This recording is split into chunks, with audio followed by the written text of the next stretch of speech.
just two lovers. Feet up on the dash, driving nowhere fast, burning through the summer. Radio on blast, make the moment last. She got solar power. Minutes feel like hours.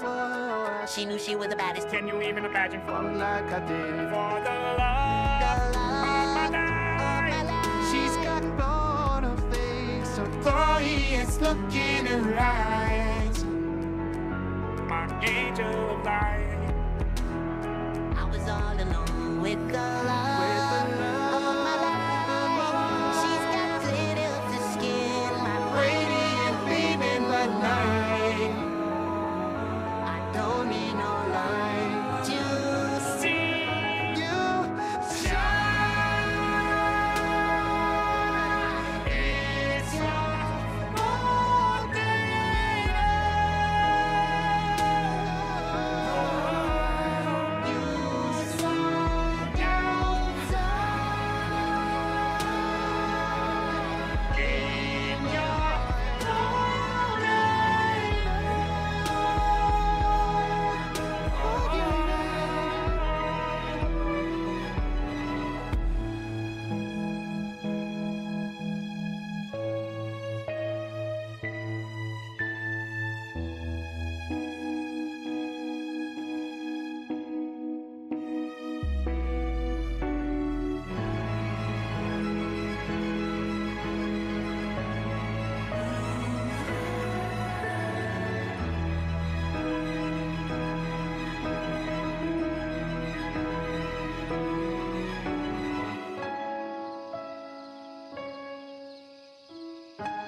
Your smile, I stirred up all the media. Secrets I don't wanna know, it's so mysterious. Even that elusive side para for control area. Complete and perfect, all you say is a bunch of lies. Dear Miss Genius, I do a match. What did you eat today? What book do you love? Whenever you go out for fun, tell me where do you go? Haven't eaten anything, it's a secret unknown. Any questions you're facing, always acting so vaguely. So I'm concerned, although you brightly glow and seemingly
I may have to restart my entire thing. I was speaking for like 5 minutes. Well, let's make this simple then, chat. Chat, what makes a good FNAF game? What makes a good FNAF game, chat? I'm asking you this question. What makes a good FNAF game? Anyone know?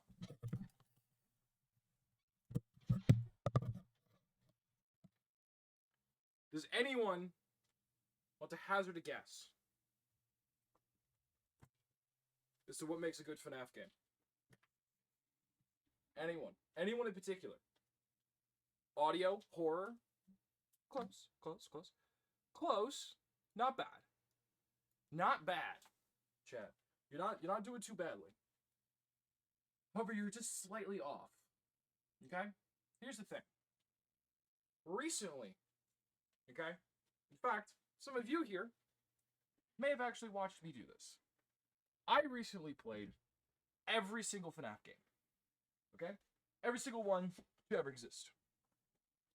Okay? And I asked myself this question, right? What makes a good FNAF game? What is the criteria that makes a good FNAF game? Okay? Because I was playing all the FNAF games, however, I wanted to take a different approach. Because everyone plays them for the scares, the jump scares, the horror. But I wanted to figure out what is the best possible FNAF game I can make. Okay? I was trying to figure this out to myself, right? I was trying to figure it out. Right? And I actually discovered how to grade mathematically and prove what are the best FNAF games of all time? Okay? I found out how to prove it, right? So, a couple months ago, I set off on a journey. Some of you were here for it. There's some parts you guys weren't here for. There's some parts you guys were. To prove what the best FNAF games were. And to grade all of them mathematically. And here's how I did it. I found 5 categories that every FNAF game, to be a truly great FNAF game, must have. Alright? The first one is... I'm hoping this shows up on stream. Okay. I might have to improvise here, chat. We're going to have to improvise, because I'm not going to be able to do it this way. So, what we're going to do is we're going to load up MS Paint. Because this, okay, we're going to have to improvise. MS Paint. Do I have MS Paint? I do. Beautiful. Alright. Okay, how is it mathematical? Here's why. Alright. Here's how we're going to prove it mathematically. Chat. Here's how we're going to prove it mathematically. Okay? I'm going to show you the number one thing that makes a truly, and I mean truly, great FNAF game is this. Okay? The number one thing that I found, right? And these are it's not so much the number one thing, actually, as it is 5 separate things. There's 5 separate things. One of them is visuals. One of them is visuals. You guys can't even see that because of how zoomed in this is. God dang it. Alright, hang on. Let me find where my pointer is. Hang on. Is that where it is? Okay, great. One of them is visuals. One of them is visuals, chat. How does the game look? How does it feel? Yes, each one is equally important. How does the game look? How do the animatronics look? How do the jump scares look? How are the animations? How is the overall atmosphere of the game? How difficult the games are. This is kind of a two-way street, okay? This is a two-way street. A game could be way too easy to the point where it isn't fun. A game could be so difficult that it's not fun anymore, okay? The next one that I found is how scary is the game? How scary is it? Are the jump scares good? Is the sound, the ambient sound, scary as well? The fourth thing, and this is one that is going to be interesting because this one is actually going to kind of sway the argument of a lot of these games. Because I'm going to rank all of the major FNAF games. Is story. Story is actually very important. And while certain FNAF games do this better than others, I'm going to be taking the storyline in totality, right? I'm not going to be looking at each game individually and the story it presents, because that won't be fair. So the way that I'm going to do it is I'm going to take, what does this mean, right? What does this mean? How does this apply to the rest of the story? And the last one is gameplay. Is the gameplay interesting? Is it fun? Is it intuitive? Does it feel good to play? It is a video game. As much as we all love FNAF for its story and its lore, is it fun to play? That is just as important as any of these other things. These 5, in my opinion, are the only way to look at the FNAF games in totality and to rank them appropriately. Alright? And I am taking each one of these and ranking them on a scale of 20 points. Each one will be ranked on a scale of 20 points in total. Each game and each category gets 20 points. The maximum score you can get is 100. The lowest score you can get is a 1. I will tell you straight up, there is no game that is a 1. I'll tell you that first and foremost. Basically, if you get a 0 in a category, that basically means that part of the game does not function. It doesn't work at all. Which will be interesting later on. But for now, That is how this is going to work. So first, let's start with that. So each category will be out of 20 points. The max you can get is 20. The lowest you can get is 0. Just to make this clear, every single category is weighed evenly against each other. All right? So here's what we're going to do. We're going to start off with the first game, and we're going to go in chronological order all the way down. So let's first start. We're going to start with FNAF 1. And this is a game that I think I'm going to get a lot of hate for where I put this game. I think I'm going to get a lot of hate. Because this game, let's talk about it, chat. It's an all-time classic. It's one of the most quintessential horror games. All right? It is literally the game that starts off this entire trilogy. Okay? Starts off the entire trilogy. From start to bottom, right? However, I want to preface this by saying, I am judging this against the other FNAF games. I'm not judging it by other games at the time. I'm judging it based on where it fits in the FNAF game timeline. So we're going to start with visuals. Alright? The visuals for this game are kind of interesting. Because I wouldn't argue they're bad visuals. However, they don't age very well. If you guys have played FNAF 1 recently, you'll know this. It has some problems. In fact, a lot of the visuals don't look great, okay? Especially when it comes to the animatronics, when you compare them to later games, okay? It's very obvious that the game is dated. It's very obvious that the game was made by one person. In fact, realistically, most of the visuals of the game are pretty simplistic. They're basic PNGs that will occasionally switch out if you're looking at the cameras. In front of you, the only real animation you have is the fan. And most of the animatronics throughout most of the game are simple PNGs that are placed in front of you. They're not exactly great-looking visuals, all right? They're not exactly great-looking visuals. The animatronics don't really move.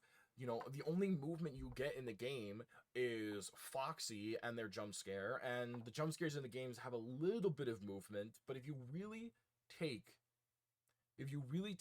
the time to look at the visuals of that game and to really examine them, they don't age very well.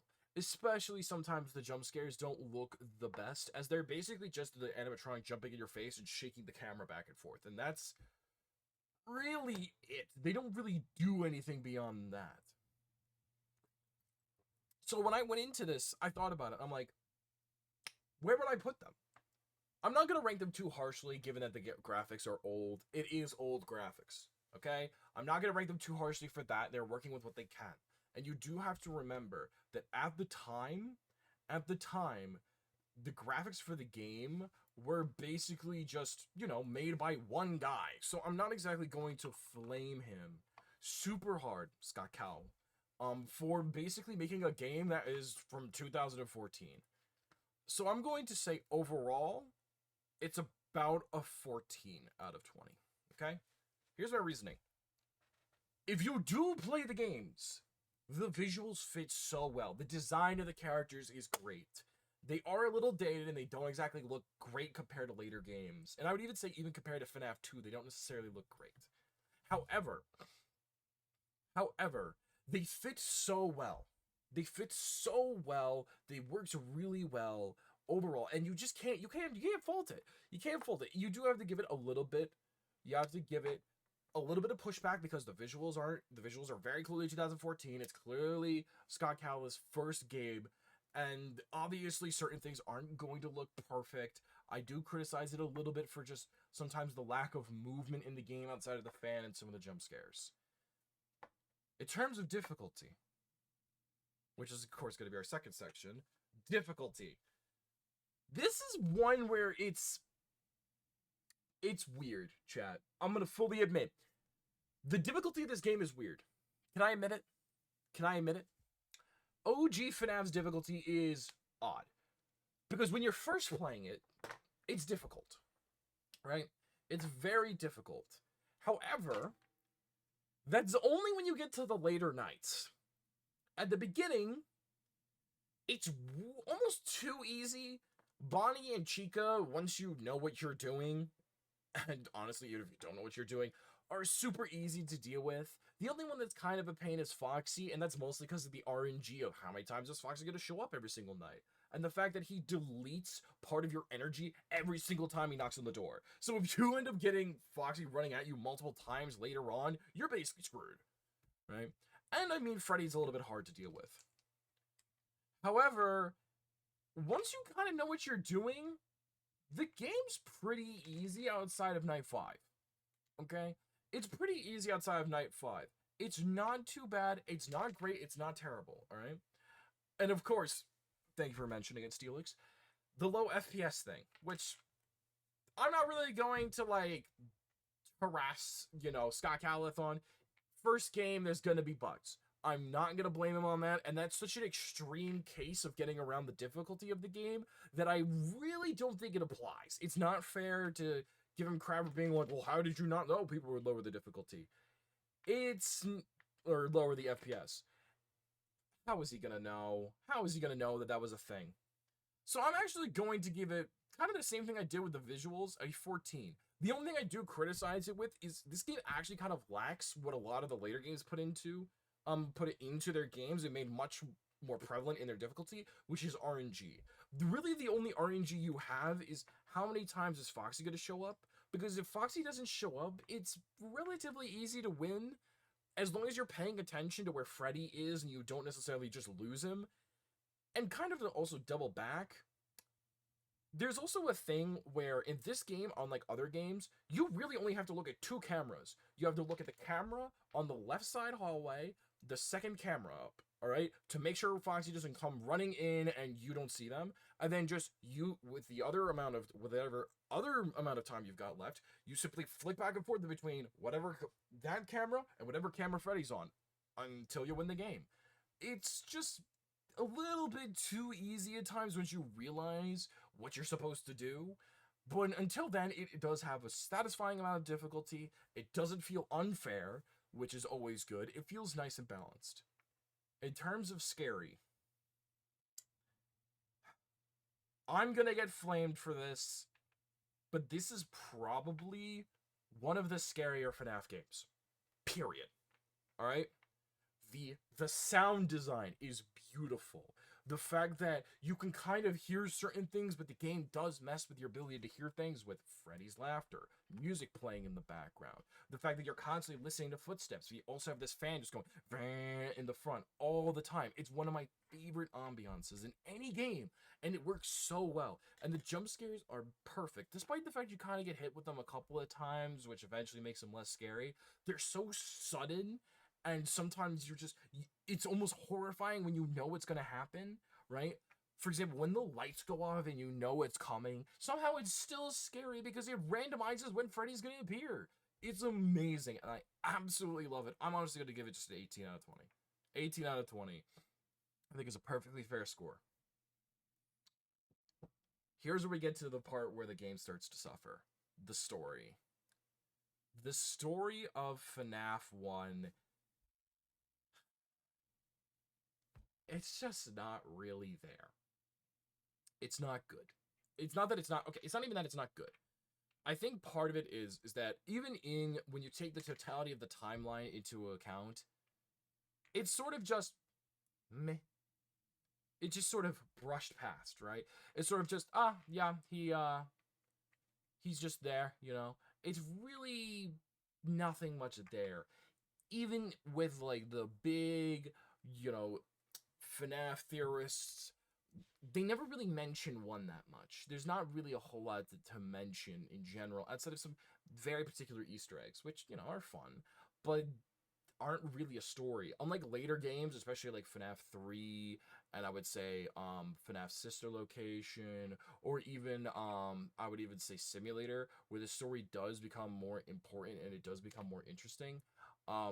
This game just doesn't really have a story. However, I wouldn't say that the story is bad. The story isn't bad. There are other games, in my opinion, which I think actually hurt FNAF in terms of story, or the fact that it just didn't make sense. And in this case, I think it's actually overall fine. It's just not really there. However, I'm not going to give it a 1. It's not fair. It's still relevant, and it's also the first game of the series. When Scott started, he didn't know the game was going to become a full-blown quadrilogy of games, right? He didn't know he was going to have almost 7 games in a movie. There was no way of him knowing, so I'm not going to give him that. I'm not going to make him... I'm not going to take away too much from him. However, I am going to give it an 8. It's solid. It's below average. It doesn't really hurt the games. It's a nice foundation, but that's about it. And it's really all I can say for it. It's just kind of, it's there, but it just doesn't really do anything. Now, gameplay, I think this is also where I'm going. This whole first game, I'm going to get flamed for this. All right? I'm going to get flamed for this, chat. Because this first game's gameplay, in my opinion, is kind of not great. If you realistically boil it down to what this game is, there are no secondary modes or secondary gameplay loops like in later FNAF games. And the gameplay is essentially, realistically, like through 2 or 3 things. Shut the doors when you hear the animatronics coming by, and check between, realistically, like 2 or 3 cameras throughout the majority of the game. That's it. It's basically 5 or 6 buttons. It's not that good. It's really not. It's very simple. I wouldn't describe it as bad. It's just simple. And I don't think judging it that way and judging it as bad is necessarily fair to the game. It's very, very, very simple. Bad gameplay, in my opinion, is gameplay that doesn't work.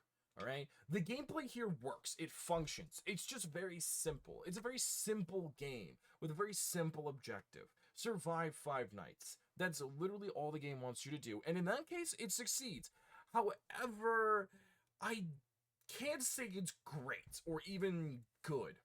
I think the best I can give it is about a 10. It does what it does, and it functions perfectly. I wouldn't say the game has glitches, unlike other FNAF games. I wouldn't say that it has really anything interesting in it. It's just basic. It's just there. It just sort of exists, right? You can't really do anything too crazy with it. But yes, as Sahar pointed out, this does give the game an overall score of 64. Putting it... Actually, let me double check that math real quick. I want to make sure I'm double checking my math here real quick. Always double check your work, chat. Always double check your work. It is always a good thing to do. 18 plus 8 plus 10. Even though I have it written down here, I want to make sure. Yes. This makes the game come out to a solid 64. Which puts it right in the B tier. I think that's perfect, honestly. I don't think you could really disagree. It is the perfect spot for it. It's not an A tier game because it's simply too basic to be an A tier game. It's too basic, it's too rudimentary, it is too simple.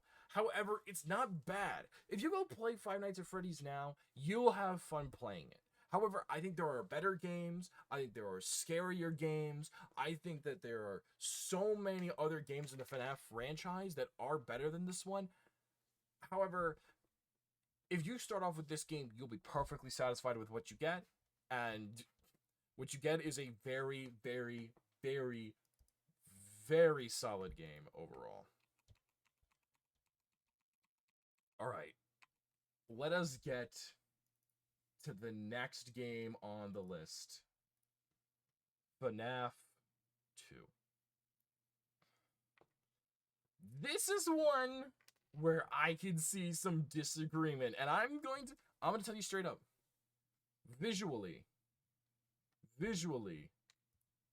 this game if we're being honest here, chat, is it really that good? Maybe I'm wrong here.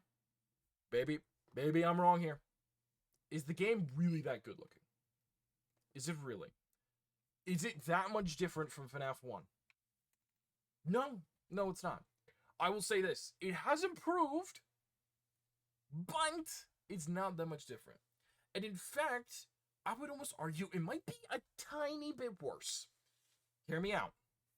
Hear me out. I'm going to show you an image. I'm going to show you 2 images. Alright? I'm going to show you 2 images. Alright? I'm going to show you the FNAF 1 office. And I'm going to show you the FNAF 2 office. And you guys have to tell me which one is better. Simple, right? Because I think the office is very important. Because the office is what you're looking at for the majority of the game. The majority of your game is spent in this office, all right? So let's take a quick gander over here at the office, right? This is the office for FNAF 1. Okay. Not bad, not great. Again, looks a little rough. Okay? Looks a little rough, but there's stuff to look at here. There's the fan, there's all these little pictures, there's this poster, you know what I mean? You have the lights here, you have the lighted windows, you can't see them because they're not lit up. You have the doors here, you know, it looks overall good. This is FNAF 2's office. You already noticed the difference here? Look how empty this is. It's so empty. It is so empty compared to all the other ones. Just so you guys know, I'm recording this for a YouTube video, so I'm just doing this live so you guys get to watch. So you guys are getting a preview to a YouTube video, basically. So congratulations. That's why channel points are off. That's also why I'm not talking to chat too much. Just so you know. So don't freak out. Oh, let's go. Yep. All right. So, when you look at these 2 offices, they're just empty. There's not much to look at here. It's okay. You know, this is a little bit more of the full office with the fan and the drinks, but there's just not really that much there. There's not much to look at. There's really not. So, in my opinion, The Office is actually a pretty significant downgrade, in my opinion. The reason the channel points aren't here, real quick, is because I'm recording for a YouTube video, and like you guys will hate the channel points so much, and I'll have to cut so much, it just makes my job a lot harder.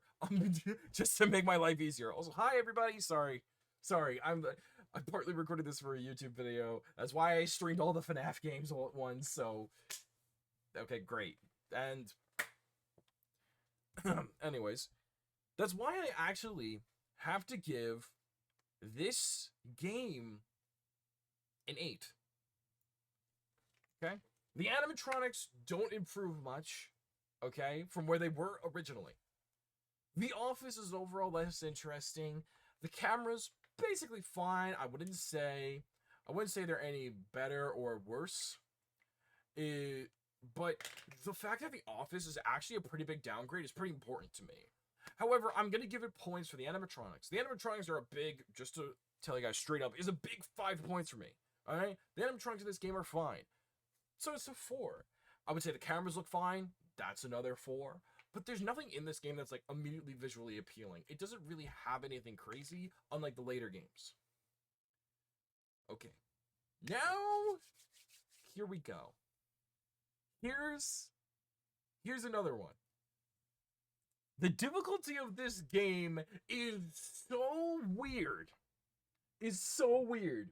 Because I think it is one of the more difficult FNAF games. However, I am actually going to penalize it for this. Hear me out. The reason I think I'm going to penalize it for this is because it's not good difficulty. And in fact, the difficulty of the game actually forces you to not use other parts of the game. Alright? Here's why. This game throws so many animatronics at you so quickly, one after the other, after the other, after the other, that you actually don't really use cams. As someone who beat all 5 nights, by the 5th night, the only reason I was using the cams was to wind up the box. That's literally all I did. I mean, it's literally all I did for the last couple of nights. That's all I would do. So actually, I think that's not really worth it, right? It's not really worth it. And it actually hurts the game. Because I'm just constantly flashing the light, worried about Toilet Bonnie, Weird Chica, and freaking Garbanzo dirt-looking Freddy. Alright? And I'm not using the cameras. I think that if a game's difficulty actually forces you to stop using parts of the game and part of the mechanics of the game that is not good difficulty, then you are throwing so much at the player that they can't handle it. And I would say it's not good. It's not good for the game. Okay? Yeah, someone in chat made a great point. Cams could have been removed and would not have made much of a difference. Exactly. In fact, literally, I want you to play the game. If there was a mod for the game that had the winding up of the music box in your office, you would never need to look at cams. You would almost never need to look at cams. Alright? You would basically almost never need to look at cams. Almost never. I think there's a couple of them where you kind of do need to look at cams, but really you don't. You don't really need to that often. Besides the puppet. So I'm actually going to say the difficulty of this game, in my opinion, is actually worse than FNAF 1. I'm going to give it a 12. I'm going to give it a 12. It's not bad, alright? 10 is average. That means it's like, okay. It's not bad. Don't get me wrong. I do like the fact that they use the mask in the game and that it never feels unfair and it never feels too easy. However, I would say the fact that the game actively encourages you to stop using one of its mechanics, except for one thing, is not a good, in my opinion, is not good.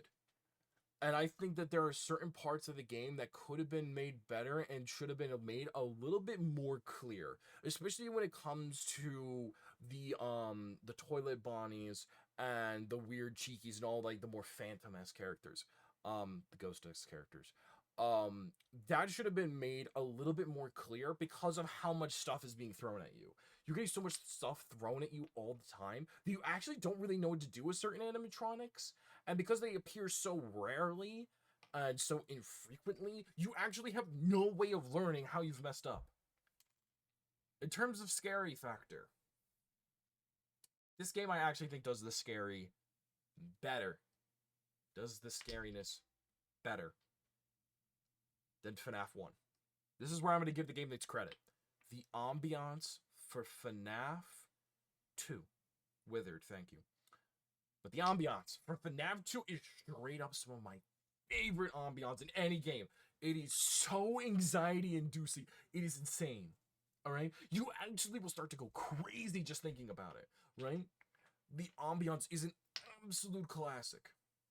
Alright? And it really is scary. And I will say, as much as I give it crap for the cameras, the fact that you actually do have to look at the cameras to wind up the music box and knowing you could flick out of it and there could be something right there is horrifying. But you also know you have no other options.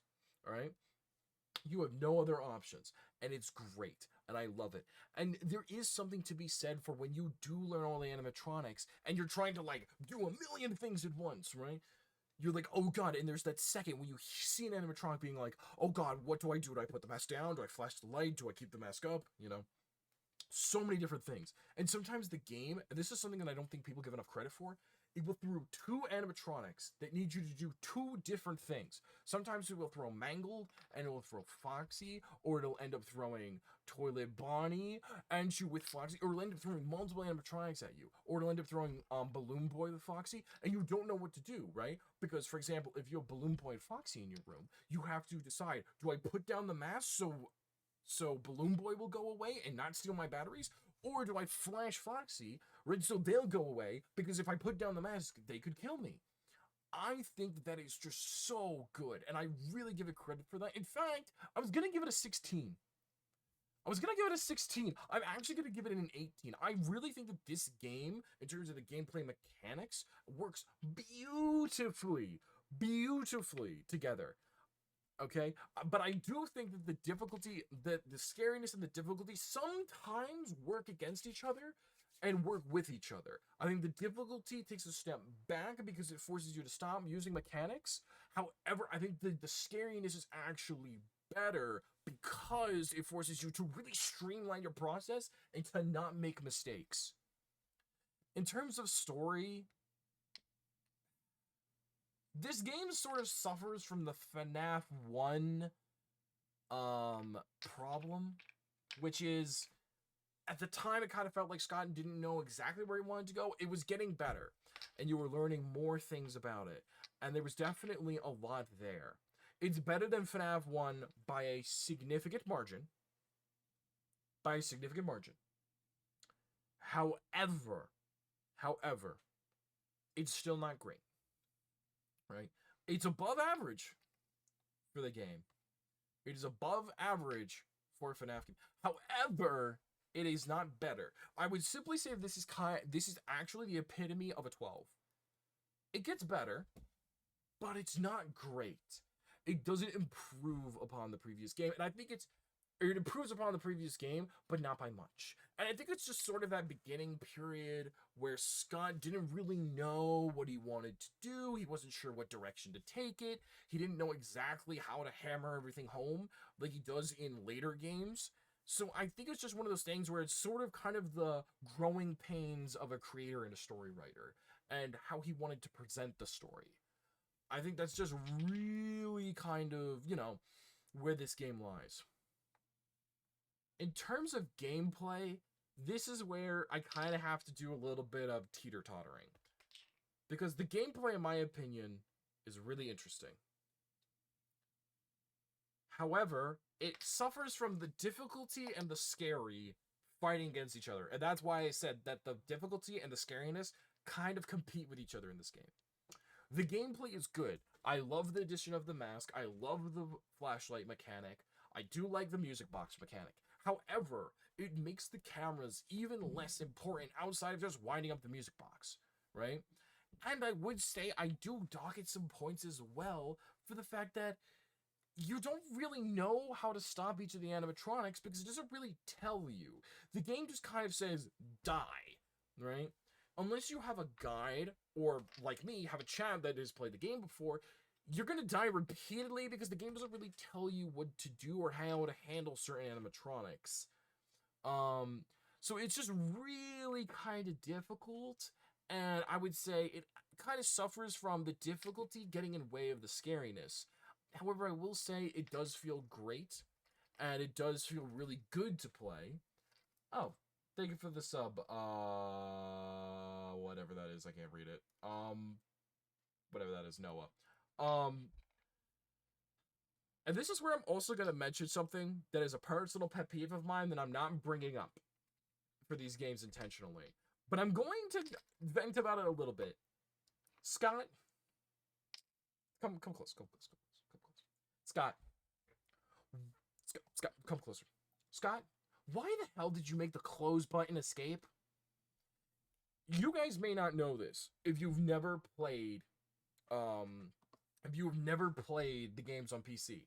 If you hit escape on these early games, they completely close. That's right. They completely close. Which, even at the time, makes no sense. Escape has always been a button that basically just brings you to a pause menu, right? And this isn't just a 2014 game thing. I have games from 2014, all the way back there. Then, right? I have games like Battlefront 2, Republic Commandos. They came out around this time that literally don't use escape as a close button. It's a pause menu. I will give it shit for that. So I'm just going to put that out there, but I'm not agreeing that against the gameplay. However, I'm glad that it didn't become a thing later on. It was very annoying. However, I'm going to say this. I'm going I'm going to give the game, in terms of overall gameplay,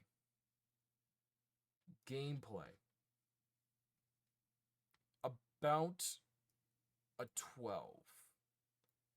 This game really does kind of suffer from what I like to call difficulty creep, when the game is so difficult that it actually forces you to ignore certain mechanics. I don't like that in a game. I like all my mechanics in a game being used because it frustrates me. That's just a personal thing of mine. These are my rankings, so it's a personal thing of mine. I do not like it when a game does not use all of its mechanics. All right? Or intentionally basically says, ignore this mechanic because you will die if you try to use this properly. It's incredibly annoying, and I do not like it. I will also say this about the overall gameplay. I don't like the fact that it doesn't really tell you what you're supposed to do till after you've died, and there's so many animatronics to go through that you can get to the later nights pretty easily and then start getting hit by animatronics and you don't know what to do. Especially for the withered characters and all of those other a lot of the other characters you see a lot less frequently. The game does not explain the timing of it. It doesn't explain that basically, hey, as soon as you put down the cameras, you need to immediately flip the mask every single time regardless. I don't like that. I think that's not good. I don't think that's good for the game. So overall, this is just kind of my opinion. I love FNAF 2. I love it for a lot of reasons. However, it's not the game I think a lot of people say it is. I think a lot of people say it's one of the best FNAF games. After they played all the FNAF games, it's another B. It's another B. I think it's an upgrade in some places, but a downgrade in others. And I really think, again, this is just sort of the growing pains of Scott at the time as a developer. It was, these games are very good. However, it's just meh. It's just kind of good, but not great. It was one step away from greatness, I think. I think he could have gotten rid of a couple of the animatronics. And I think that would have helped the game a lot. He could have made the cameras more important. I think the withered characters actually hurt the game more than they helped the game. In my opinion, it makes the game a little bit too all over the place, and it makes it a little too punishing to use the cameras.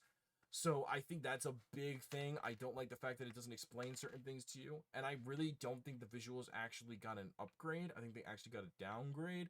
And I didn't even mention this, but some of the animatronics, in my opinion, don't look better. They actually look somewhat worse, in my opinion. I'm specifically thinking of the Chica character. Of like the Chica characters, they're not.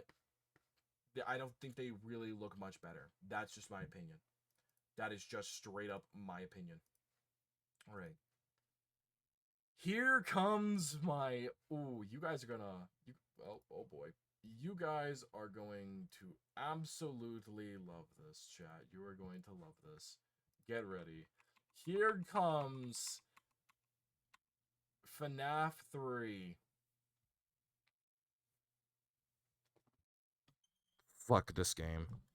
I'm straight up going to tell you, this is my least favorite FNAF game. In terms of, I'm literally going to say this. I hate this game. The visuals, in my opinion, are too. Why is everything green? Why? I don't know why they did this. I don't know why Scott did this. I don't know what was the point. I don't get it. Sorry. I don't get it. I don't understand. Why is everything green? Why is everything green? Alright? The only good looking thing in this game is freaking, sorry, I'm literally losing my mind. Just freaking, Springtrap's character. Alright? Springtrap's model is the best looking thing in this game, and it's not even that good. It's just not. It's not even that good looking. It's okay. It's fine. But it's not good. It's not good. Alright? And I don't know why they made everything look like it's in the inside of avocado, or Shrek decided to just take a massive dump all over it. Like, I don't understand. The green color, I don't know if it was a theming thing, but it makes the game just look ugly. It looked like the Ninja Turtles decided to barf all over it. It's just so dumb. the game is also just oddly really dark in places. All right. The game is just really dark in places where it shouldn't, and sometimes it's hard to spawn Springtrap at all because the game realistically has like 3 colors in it, so it makes it much harder to just play the freaking game, and I hate it so much. In terms of difficulty, this game also gets a 2. I hate the difficulty of this game. I think you guys can understand I hate this game in general. The difficulty of this game is complete bullcrap. I didn't beat this game. And not because I thought the game was too difficult. It was too random. And this is especially at later nights. Especially when you hit nights 4 and 5. The difficulty of this game is insufferable. It's terrible. I hate it so much. Alright? Here's the reason why. The reason I freaking hate this game is because the RNG in this game is insane. The RNG is freaking insane. Okay? You have to get so lucky to beat this game because the freaking phantom characters in this game will randomly spawn. You have no way of stopping them. All right? You have no way of stopping any of those phantom animatronics. You see them, you're basically like, shit, I gotta deal with them. And if you get 2 failures, at later nights, you are screwed. You are screwed. It's so dumb. It's so stupid because of how quickly freaking Snaptrap Clamtrap, I don't even want to get his name right, just freaking Afton, how fast he moves in later nights, it's terrible. In terms of scariness, I am actually going to give this straight up a 0. This is the only game I gave a 0 to. Straight up. This is the only game I gave a 0 to. Here's why, and it makes me so mad. I am so mad at this. Here's the thing. The scariest part of this game is the phantom characters, right? They are the scariest part of this game. Straight up. Straight up. The problem is they don't kill you. The thing that they do is they disable your freaking maintenance things. And Springtrap's freaking jump scare is slow. It's quiet. It looks dumb. Half the time it just looks like he's just doing the freaking Captain Libsy walk. Just he's just walking up to you. It looks like you put him in a basic walk cycle. It's not scary. It's dumb. It's cringe. It sucks. However, the story of this game is so good. It's so good. It is a perfect score. Actually, hang on. It's not. Here's why. It's a 19. The only reason I dock it a point is because it is trapped behind the difficulty and the fact that the game stinks. I had to take it down by 1 for that. Because in order to get to the story, the game stinks, right? However, how does that change the story? Hear me out. Here's how it changes the story. This game is hard to beat, and because it's so hard to beat, and because it's unenjoyable to play, it actually takes away a little bit from the story, in my opinion, because it's almost unsatisfying in a way, right? That is the only reason I dock it 1 point, because the story is very hard to get to. I almost don't want to dock it a point for that because it feels a little unfair. You know what? I'm going to take back my statement. I'm still going to give it a 20. This game is the first game that introduces the player to the story in a way that isn't theories. In a way that isn't theories. Okay? And I think that's good. I think that's good. Because in previous games, it hinted at a larger story. It hinted at it. Alright? And I think that's good. I think that's very good. I think those are good. However, I think that this game, with the cutscenes, the Bite of 87 being one of the most quintessential moments in all of FNAF, it left you satisfied but guessing at the same time as to, wait a minute, how did they get into the animatronics? Why are the animatronics still alive? What is going on here? Why are the ghosts here? You know, what's going on? Why are the ghosts, why are the other animatronics trying to kill you if they're the victim of a serial killer themselves? Are you the serial killer? It made the community. It actually created the FNAF community, in my opinion. All right, it's the reason why we still have FNAF games and a FNAF movie at this point. I think it's a 20. The gameplay. This is tough. Because I would never give a game a 0 on a gameplay. A 0 on gameplay means it doesn't work. Alright? However, this is probably some of the least satisfying and most frustrating gameplay I've ever had to suffer through. And I've played Mass Effect Andromeda. That gameplay sucked. Alright? I played Release Cyberpunk. And that gameplay sucked. Alright? Heck, I played Fallout 76 when it came out. That gameplay sucked. This gameplay isn't that bad. However, I'm going to give it a 6. The game works. Step 1. Full stop. The game works. That immediately gets you at least a 2, in my opinion. I liked the idea that the game implemented with having to restart things and the audio. However, in this game, more than any, I think it suffers from a couple of things. One, the audio sometimes seems to work and sometimes doesn't.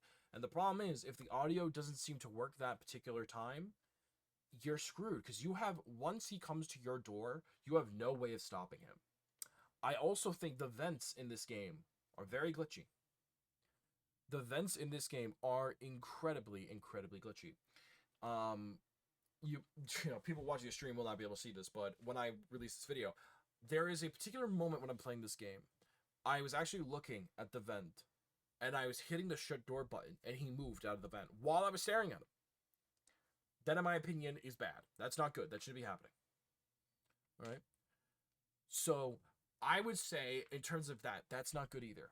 However, unlike other games, I will say this. You need all the mechanics of the game to win.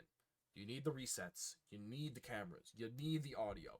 The game does feel like it makes you use every single mechanic in the game physically possible. However, it feels unsatisfying because the RNG, you also feel like you're not in control half the time.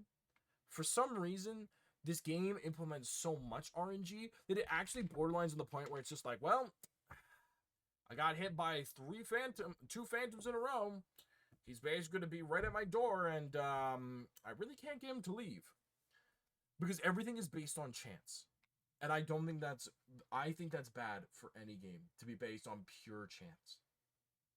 So, overall, this game gets a solid, in my opinion, and this is solid, for this game, this is honestly shocking, because I thought that this game was going to be one of the only games that I ever said that was gonna go in the F tier. However, this game actually managed to squeak out a D. The game works, and it does have good parts of the game. There are good parts of this game. I cannot say that this game just doesn't work, alright? An F tier game basically doesn't function, alright? And just shouldn't exist. This game functions, and it does implement some things that are quintessential to the entire FNAF franchise. So, I say it's a solid D game. It's not great, it's not terrible, but it is a game that you can play. It does work. There are some interesting things in it. However, I would not say it is a good game. Let's move on to FNAF 4. Also, by the way, I'll let you guys kind of argue with me towards the end, by the way, just so you guys know. Just so you guys do know, I'll let you guys argue with me a little bit at the end. We'll see if you guys could sway my mind a little bit. But let's move on to... Oh, God, I keep hitting that button over here. Whoops. Let's move on to FNAF 4. Chat, let us move on to FNAF 4. This is so weird. Because this game goes from being one of... The franchise really does a 180. This game goes from one of the worst FNAF games, in my opinion, to one of the quintessentially best FNAF games ever. Despite everything. Hello, Faker. How you doing? Again, sorry if I'm not talking too much. Don't worry. We'll go to the reacting and we'll go to some other stuff after this. I've just been waiting so long to do this ranking video. I need to get it done. All right. All right. If you want to, I will. Don't worry. I'll ping Discord and be like, guys, we're doing the reaction part. I got done with the FNAF ranking portion. All right. Let's talk about visuals for this game. The visuals in this game are weird because they're still not the best visuals in the entire universe. However, they are awesome. They work so well. They work so well with what Scott was trying to make. So I actually give this game really high marks for its graphics. I'm actually gonna give it an 18. The animatronics look good. And while you can't see a lot, it works. It works for the most part. However, it is relatively simple. There isn't a whole lot to look at all the time. All right. And in my opinion, most of the game is played in the dark. However, it works so well with the game. It works so well with what it's trying to capture. It's trying to capture the essence of the anxiety and the stress of just opening up that door and you have to listen so intently for the it works beautifully. It works beautifully. And the animatronics look great. And here's another thing. The animatronics have animation. If I remember correctly, outside of FNAF 3, where they kind of had animation, this is the first FNAF game with full-blown animations for when you're caught and you're jump scared. Hi, Flory. How you doing? Sorry. Again, I'm kind of, this is part of this is the end of my FNAF series. I'm currently ranking all the games. After having played all of them in a row. So I'm just doing that real quick, and then we'll get to the rest of the stuff. Let's get to difficulty.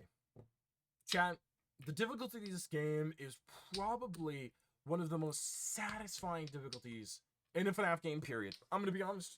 The difficulty of this game is a perfect 20. It's a 20 out of 20.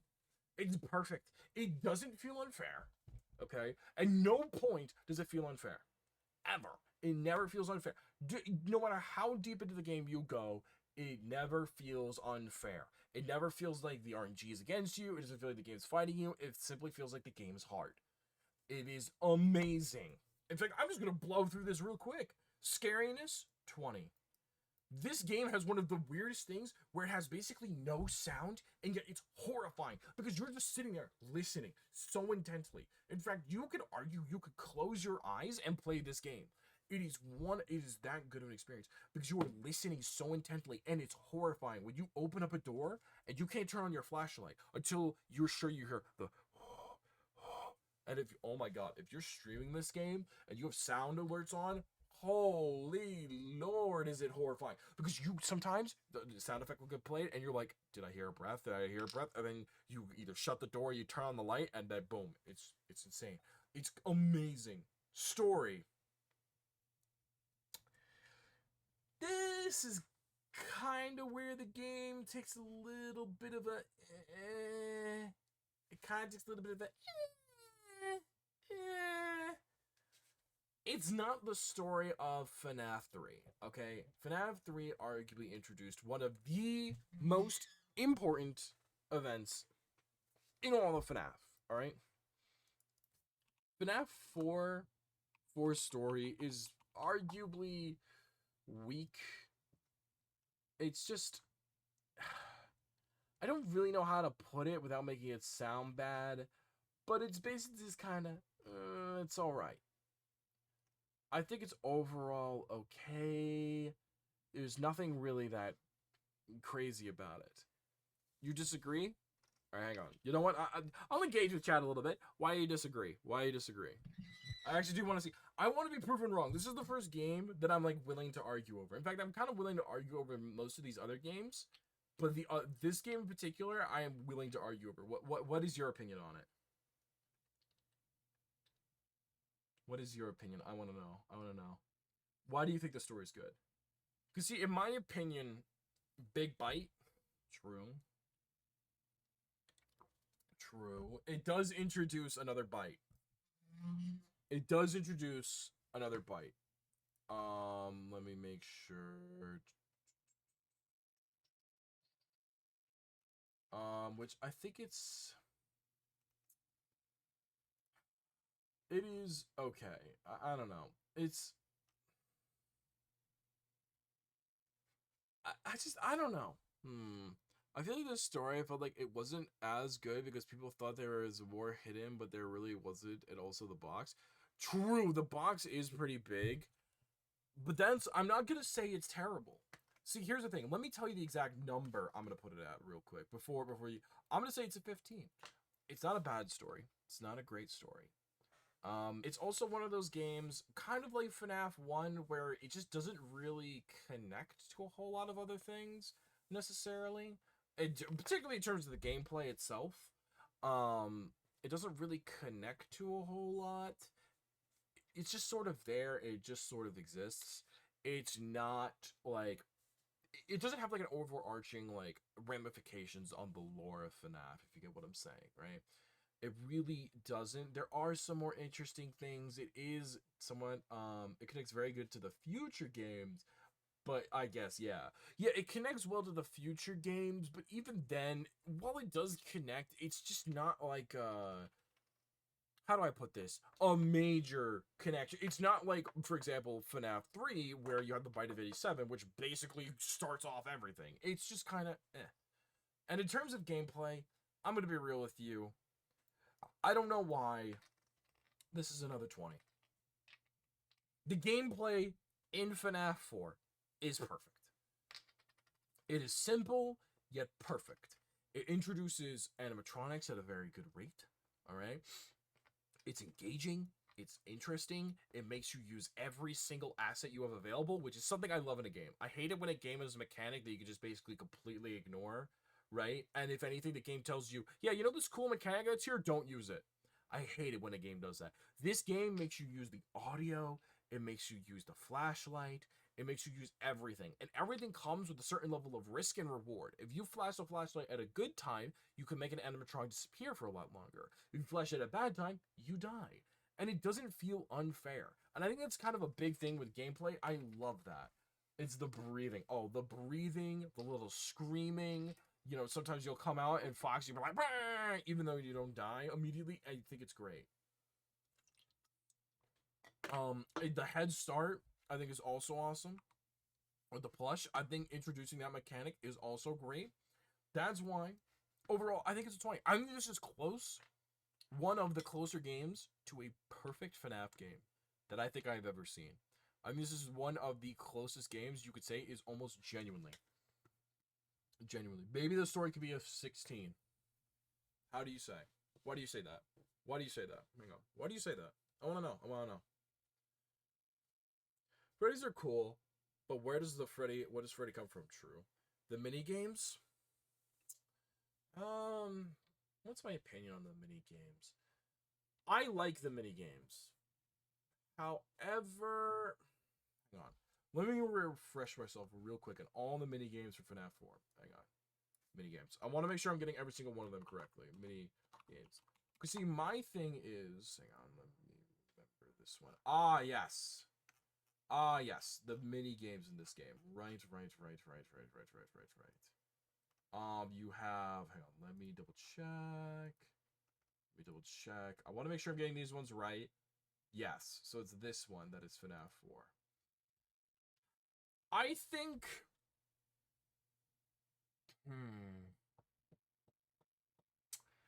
I'm just unsure of... I don't know. But does that bring it to a... Does that bring it all the way up to a 16, in my opinion?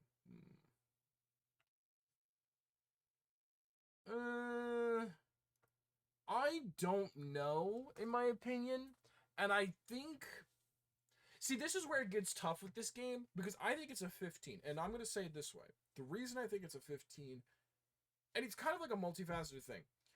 It relates to the other FNAF games, but I also think it's kind of one of the weaker connections, especially when you compare it to FNAF 3, which I think almost has a perfect story, where it explains so much of what's going on, and really helps to kind of kick off the entire series. And I think this game, while it does introduce the bite and all that, which I think is really important, but it also doesn't introduce it gives you kind of the backstory, but I also don't think it gives you enough backstory at the same time. I think this one is a little too narrow, right? Compared to the other ones. I think it's a little too narrow. I think it should have explained a little bit more, compared to some of the other ones. I think it is very important, but I think it's also very confusing, right?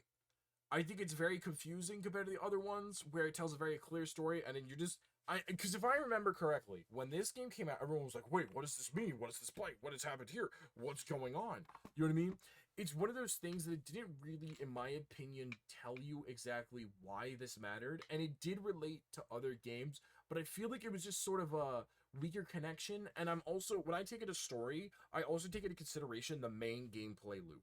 And the main gameplay of this game are just kind of It doesn't really relate to other games, unlike 3 and unlike other, again, the later games.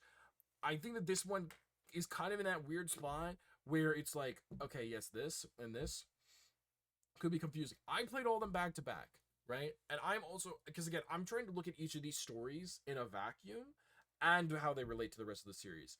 And this one in a vacuum is just kind of like, okay, right? But 3, the gameplay sets up later games in its own way, right? With the phone and all these different things and what's going on, right? And the mini games in that one also set up and explain the animatronics later on. So that's why I'm saying, like, I think that this one kind of suffers from the gameplay, doesn't really relate to the rest of the story very much. The mini games kind of do, but I also think the mini games are kind of like, you know what I mean? It's kind of like, okay, they're alright, but it's like, when you really look at them, it doesn't give you a whole lot to work with. And I think that this one story, compared to all the other games, benefits the most. It benefits the most from hindsight. You know what I mean? This one benefits the most from hindsight out of all of the games. In my opinion. In my strictest of opinion, this one benefits the most from that hindsight. And I don't take hindsight into account, really, when ranking these games. I think that's unfair. I mean, I do take it into consideration, but I am going to say, like, I'm not going to give you full marks because, oh, it relates so much later on. It's like, okay, yeah, good, but yeah, I also need the story to be interesting and make sense now, so that way I'm not necessarily always confused, right? Which is something you're going to see with actually one game in particular, which I'm going to rank kind of low because of that. So if we actually go into this, is this the highest score? No, it's not actually. It actually is not. This one gets a total of a 93. A 93. Oh, this is still going on? Yes. And I'm also letting you guys argue a little bit. This one gets a 93. It's an A tier game. It's beautiful. I think it's one of, if you can get through 3, and if you get to 4, you'll be so happy. So it should be completely left out for FNAF 3. Yeah. Yeah. Was the end, so the hindsight should have been completely left out after FNAF 4. Yeah, exactly. Which is also kind of, like, weird. It's also kind of weird. Alright. This is the game. Okay, there are 2 games I'm going to specifically say that, there's 2 games specifically that my opinion of them dropped like a freaking rock, right? There are 2 games, in my opinion, that after having played them again, my opinion of them dropped so low. Let's start. Sister Location. This game is weird, and I don't know if I like it anymore. When I first played this game, this was arguably one of my favorite FNAF games because it did so much differently, and it kind of appealed to my thing of like, okay, the beginning FNAF games were good, but how good, right? But like, how good? Like, what would happen if you took the FNAF IP and you kind of made it into a different game? All right? And I will say, it starts off strong, a solid, and I'm going to say it straight up, a solid 20 for the visuals. I love the visuals of this game. And I will still admit, it does suffer a tiny bit, and it's the one thing I don't like about this game sometimes. it suffers a little bit from PNG syndrome, which is where they show the animatronics, but they're literally just a PNG. I hate that. It's terrible. I don't like it. Specifically, if you play the part where you are hiding underneath the desk from Circus Baby, you kind of notice that it is a PNG, and I have never liked that. I always thought that kind of looked bad, in my opinion. It's the one part of the game that I actually don't like. In fact, I'm going to actually drop it to a 19 just for that. I really don't like how that looked. It's the only part of the game I'll generally criticize. I love the atmosphere of the game. I love the way it looks. I love the little office area. I love the fact you can all boop all the people and they start like making screams and sounds. I love the animatronics overall looks. I love the way that they interact with things. However, this is the part of the game that has changed the most, in my opinion. Okay? Because here's the thing. I'm going to fully admit where there's a little bit of bias here. When I first played this game on stream, ages ago, I played it while severely drunk. And this game was so hard for me. So hard. When I played this again, completely sober, this is arguably, I think, one of the easiest FNAF games. This is arguably one of the easiest FNAF games. Yeah, I'm going to say it straight up. I really do think it is way too easy. Yeah. If you are paying meticulous attention to what you're doing, it's pretty easy. I genuinely would say this. The only times I died is if I, like, was being stupid. Or if I was trying to have a little bit of fun. Or trying to see the animatronics. Really, if you actually try and you pay attention to this game, it's not hard. In fact, even the night 4, night 4, I actually beat sober in 2 attempts. I think it was like, no, it wasn't 2, it was like 4, I think. It really isn't that hard once you kind of have a pattern down. There's a very particular pattern where you just go, right? You keep hitting them, you keep twisting them, and then once you hit like 30 seconds or so, because it goes on for about 2 minutes, you kind of put it like almost like halfway there, right? I think this game, once you play it, it's just, no, it's just really not. I honestly give it about a 5. I don't think this game is that difficult. Does custom night count? I didn't count custom night, and I will explain after I do this ranking. I really don't think this game's hard. I really don't. Maybe it's just me, but these are Mach rankings. Mach rankings, okay? So when I played it again, and I played every single game back to back to back, this game was the easiest one. I think I literally I think I beat this game in one go. Like, in one, like, 3 to 4 hour stream. I think I literally beat it in one go. This was by far the easiest game. In terms of scary, I don't know. I don't know. This is where it's weird, right? Because the horror of this game is completely different from almost any other FNAF game. You want to know why? You want to know why this game is different from every other FNAF game? Because the horror is more in the sounds and not so much the jump scares. I think it's good. I think it does have some scary parts. I think there are some scary parts, but I think the game overall is not that scary. Also, I'm absolutely ready for the FNAF movie. Super excited for that. Okay. I just don't think it's that scary. You have yourself a dark room with an animatronic. That should be scary, right? Yes, but I'm thinking of all the time outside of that. Right? I think the Fun Time Freddy part is one of the scarier parts of the game, actually. I think the part with Ballora when you're stuck in the where you're stuck with the springs, I think that's pretty scary. However, outside of that, I think it's okay, and I think it's just fine. I don't think it's that scary of a game. I will admit it is scary. It is scary, but I'm going to give it a 13. I think there's almost a little too much downtime in between scares, and there's just not a whole lot of really super threatening threatening animatronics in the game. In fact, there's multiple nights where you basically, as long as you do what you're told and you just play it smart, you will not die. Straight up. You just won't die. But now that you've mentioned it, let's talk the story. The story of this game is so weird because you almost have to use entirely hindsight for the mini games. But in fact, you have to use basically hindsight for the entire game. And on the one hand, I want to dock it points for the same reason I docked 4 points. But the problem is that the game, it's weird.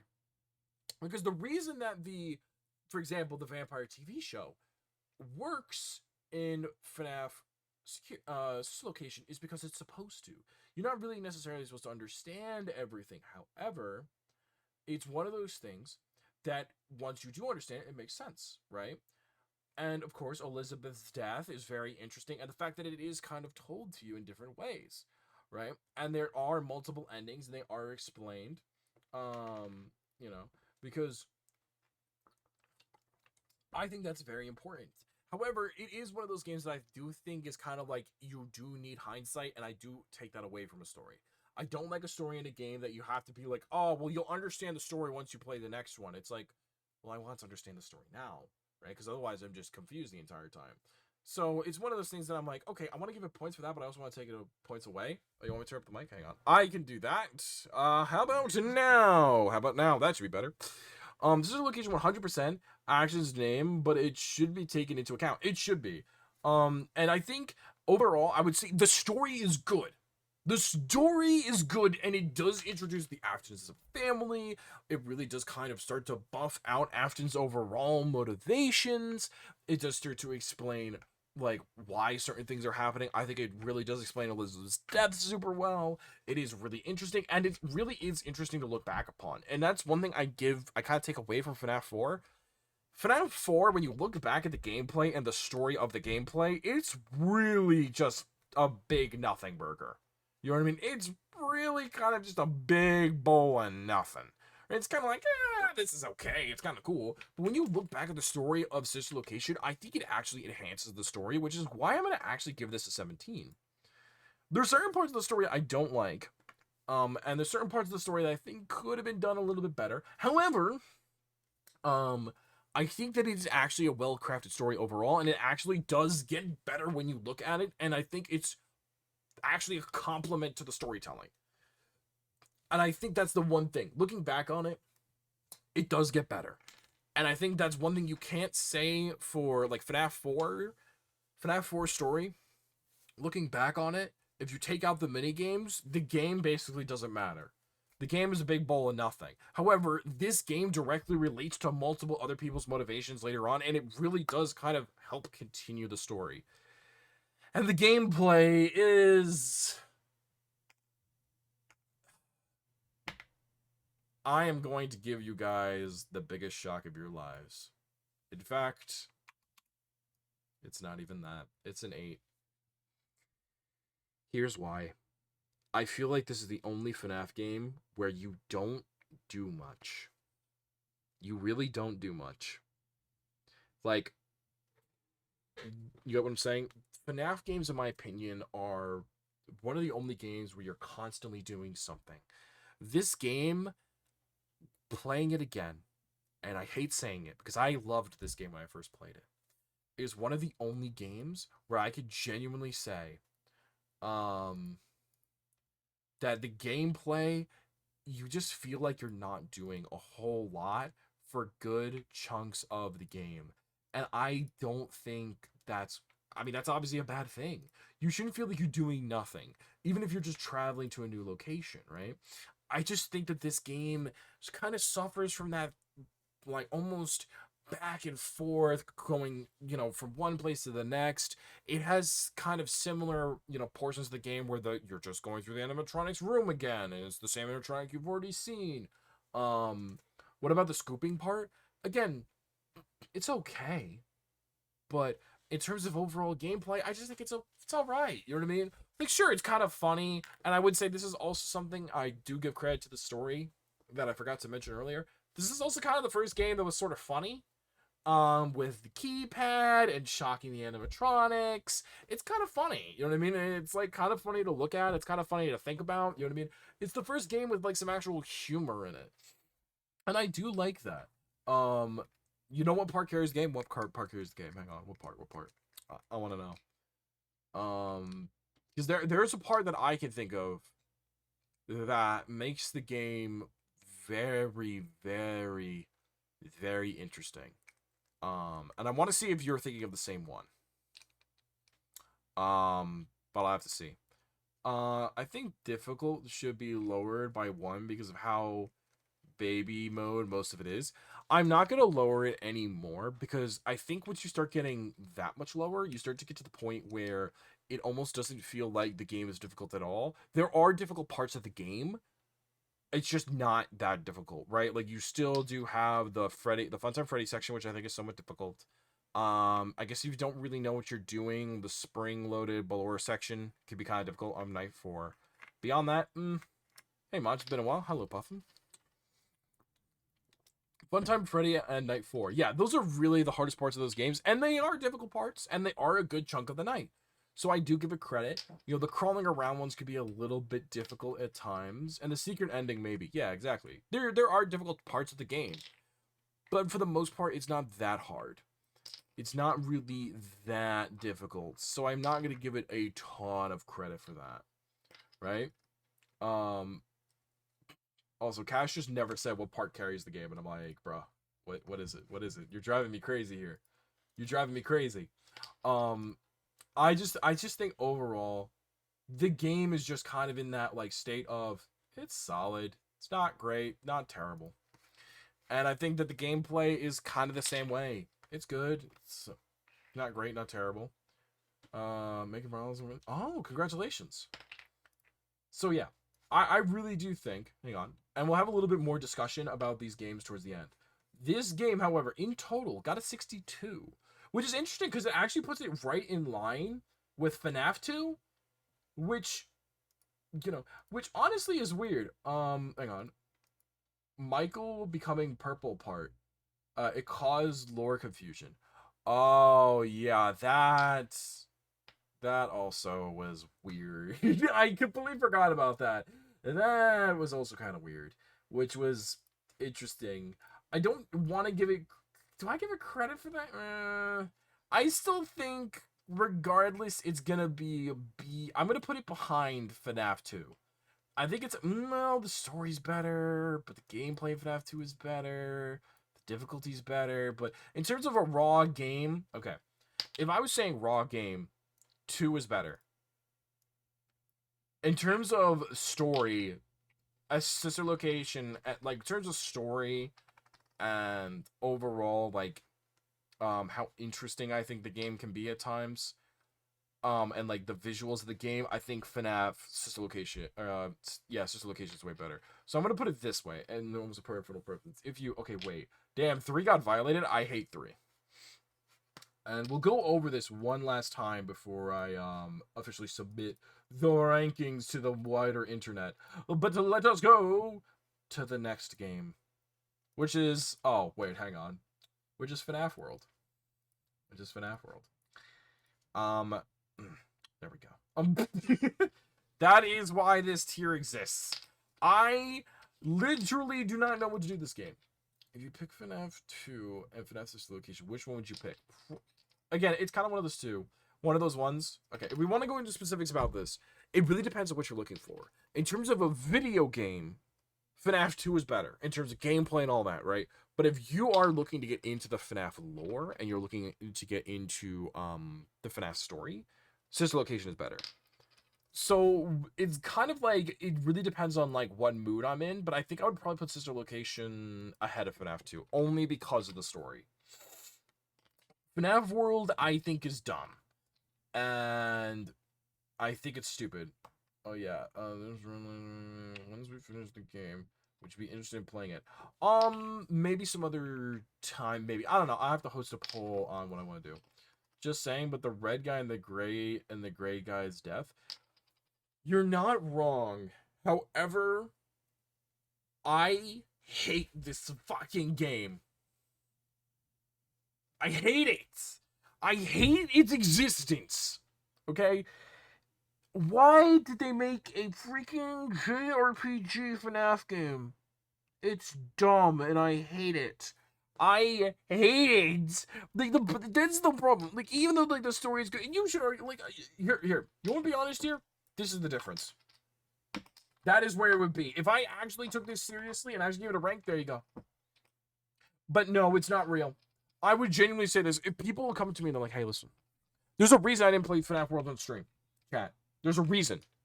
That was awesome. It makes sense in the world. I know it makes sense in the world. However, I don't want it. Mr. Pepperoni, thank you for the follow. FNAF World is officially in the lore. I know it's in the lore, but I don't care. I don't care. The problem is that the game, in my opinion... Okay. I'm going to tell you straight up. To your face. You are actually so hot. Thank you, but I'm not. Thank you, but I'm not. Not yet. You'll have to see me in a couple of months. Hang on. Why is my camera being weird? Okay, there we go. Here's my problem. It would be like if... Here's what they literally did. They made a Pokemon. They made a Pokemon FNAF game. Essentially. I do not want to play Pokemon in my FNAF series. I am sorry. I know it relates to the story. I get that. Alright? I understand that. I don't care. I am not trying to play a Pokemon FNAF game. Don't care. Don't care. Alright? I really don't care. I just don't. I literally forced myself off stream to play this. And I hated it. I hated it. Every single part of it I hated. Sure, there were some interesting story bits. There were some interesting story bits. I won't lie to you. There was some interesting story bits, but the problem is the game is so bad. The problem is that the game is so bad. And the problem is that the game is just not what I like. I don't want it. You know what I mean? I don't want it. All right. It's literally, it literally makes no sense. Okay. Now I know. I can already hear you guys. Wait a minute. Wait a minute. Wait a minute. Mach. Where is UCN? I know that's what you're asking. I know that's what you're asking, chat. I know. I know. Where is it? Where is it, Mach? It's not here. Where is it? I decided not to put UCN. I decided not to put Unlimited Custom Night in the game. And I have a very good reason for this. It's sort of in that category. About... It's not bad. No. Here's the thing. It's not a bad game. The problem is that given the rankings I was using, and given the fact that it doesn't exactly relate to the entire story, right? It really doesn't, right? It really doesn't relate to the story very much, right? Overall, it's kind of hard for me to put it in a, to rank it fairly against everything else. It really is. Story could be a 19 instead of the game telling you I'm just, guess what it is, William Hell Nightmare, yeah. And I couldn't rank it fairly. Because what am I going to give the story for UNC? What am I going to give the story for UNC? A 0? That's not fair to the game. It wasn't designed to be that, alright? What am I going to give the atmosphere of the game? What, a 0? Because it can use basically everything, right? Because I can't really rank it fairly because it doesn't really necessarily have an atmosphere. It's just sort of, it's a custom night. It is a custom night. It's designed to be fun. It's more of a mini game than anything. I don't think it would be fair for me to rank it against any of these other games. Because when I graded it out using the system that I use, right? Using the system that I used, right? I realized how unfair it was, right? The problem is, the visuals, great. For example, if I did it, right? If I ranked it, right? This is literally, and I'll show you what happened, right? I'll show you what happened with this game, right? the visuals for the game are a 20, right? In my opinion, they look great. All the animatronics look awesome. They look great. They have so much stuff in it, right? The difficulty is also a 20. The scary is like a 15. The story is a 0, and the gameplay is also a 20. But the problem is that also on top of this, the visuals are a 1, and the difficulty is a 1, and the scary is a 1, and the gameplay is a 1, because depending on what you do with the game, it completely changes. Legit, everything changes depending on the way you play the game. So I can't properly rank it. It makes no sense. It's custom. It's unlimited. I literally can't do anything with it. Because you could be like, oh, but what if you, it's like, oh, but what if you pick, the perfect combo that makes this beautiful experience? It's like, yeah, sure. Right? Sure, I could, right? Count the last challenge. That's the thing, though. But what if I personally don't like a particular challenge? Because I'm not good at that challenge compared to a different challenge. And that's what I'm saying. It's really, really weird. And you could say, yeah, sure, you could say the challenges are technically a campaign mode, but it's not really. It's not really a campaign mode. It's kind of, but not exactly. Right? But then how do I rank that against other campaigns in the game that actually have story implications and actual implications on the lore in general? Like, it's one of those games that it's like, depending on what you do with it, it can either be the best game of all time or the worst game of all time. Like, you know what I'm saying? Like, if you go in and immediately set every character to 20, it's arguably the worst FNAF game ever, right? But, arguably, if you go in and play with one character, right? If you play with, like, Freddy on 1, it's arguably the worst game ever for completely different reasons. And if you pick, like, the freaking garbage characters, right? Or you pick, like, the ads and stuff, it's arguably the most boring game of all time with no difficulty at all. And the visuals stink because the animatronic you're looking at sucks. So it's just like... So basically, there was no way for me to properly grade the game because it's just so all over the place depending on the way you play it. There was no way of me fairly ranking it against the other games. And I can't rank it for story, I can't rank it for gameplay, I can't rank it for scary, I can't rank it for difficulty, and I really can't rank it for visuals. I mean, the only one that you could argue that I should rank is visuals, but the problem is I just give it a 20 because I like the way that the characters look. But the problem is it's also one of the only FNAF games where they actively went backwards, right? They actively went backwards and they added characters in after the fact, with models that looked really good because they were made later on, which isn't fair when I compare it to FNAF 1, which never got an update to any of the models. So it's like, it's one of those things that it's just like, there was no way of me ranking this game. There was no physical way of me ranking this game without it making literally no sense. Also, hello, Fun Hikari. Hello, Nosuke the Demon Slayer. Don't worry. We'll be getting to the actual, the other part of the stream in a little bit. I'm just finishing up my FNAF series with the final rankings, which I'm so happy I'm actually getting to. And I'm actually so glad. I'll let you guys, like, we'll discuss it in a little bit. Alright? So it's literally, the reason that it's not on here, the reason that UNC is not on here is because I don't think there would be any fair way for me to rank this game. There'd be no way for me to rank this game. Help Wanted. Chat, there's a bit of a problem. And this is kind of where I think there's a little bit of the muddying of the waters here. Okay? I have an issue. I naturally tend to get sick when I play in VR. Right? I do.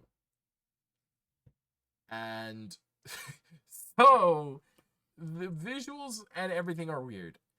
I think the visuals look okay with this game. They're 15. They're not bad, they're not egregious, but they're not great. Some of the animatronics I think look good, but I think some of them kind of look weird. I don't know why when I was playing the original Help Wanted, hang on, I'm gonna load up. When I was playing the original Help Wanted, I remember not liking Freddy's model, like, for some freaking, yeah, I don't know why, I just did not like Freddy's model.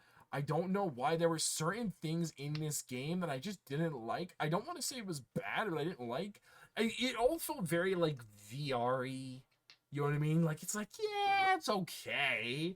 But it's like, it's a VR game, and I expected the best high fidelity, amazing graphics of all time, right? In terms of difficulty, this is gonna sound bad, but this is a 20 for me. I get sick while playing VR games. So naturally, I'm like, I'm just like, oh god. And I'm also, see, this is the problem when I almost consider not ranking this game because I'm also very tall, and the game, for some reason, when I was playing it, I didn't fit in the game. So sometimes I'd be trying to do something and I would die because I was too freaking tall. It would take me too long to grab something. You have an Oculus. Yes, I didn't play it on stream because I tend to get like a little bit sick and I also don't have a big enough space. I had to set it up over there where you guys can't really see it. So it's just, it's one of those things. It's like, this game is kind of all over the place for me because I think it's a good game and I think it's very interesting. And I think overall it does a lot of good things. I just don't really like it. The repair sections are okay. It's just let's say your height and settings. No, I know, but okay, I'm 6'5". If you didn't know, when you get to like a certain height, the problem is that the games kind of tend to freak out a little bit because I don't know why this is a thing, and this is a thing that certain games, this is especially with VR games, it doesn't understand how long your arms are sometimes because I have really long arms. So sometimes my arms are like noodle arms and they're like almost like an extra like inch or two away from my body. So it just feels wrong. So everything feels like slightly off and I hate it.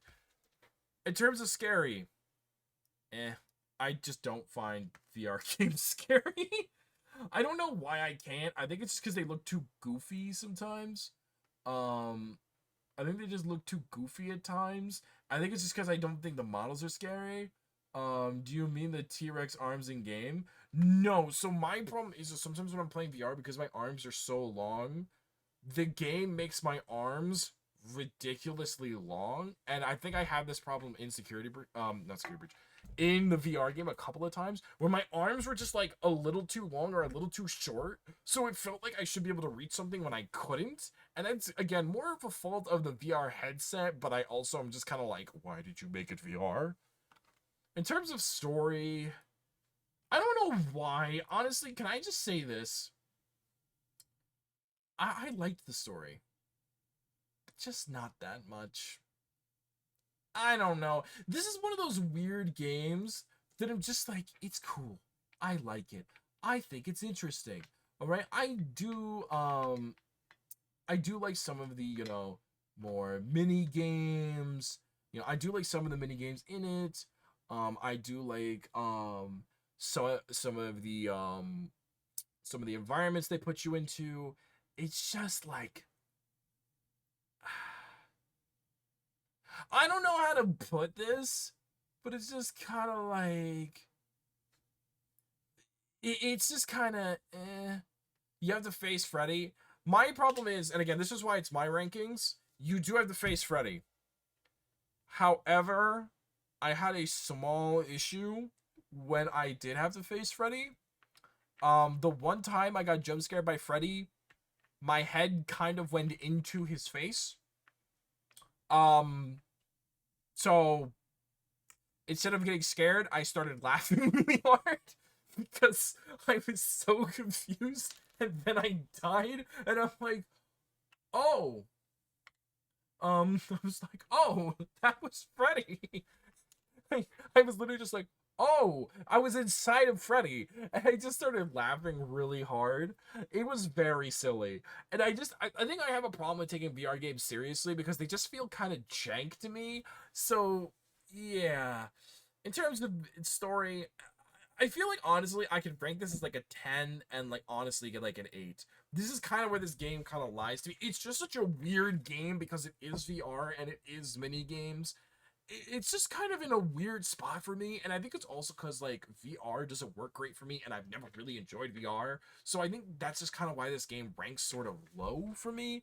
It's just okay. It doesn't do anything for the story, but it really doesn't do anything. You could play Grizzly in VR. It is scary. I mean, I'll give it a shot. I'll give it a whirl, but just in terms of this, I think my problem is I don't take VR very seriously. When I'm playing it, I really do have a hard time, especially with horror stuff, because it's like, okay.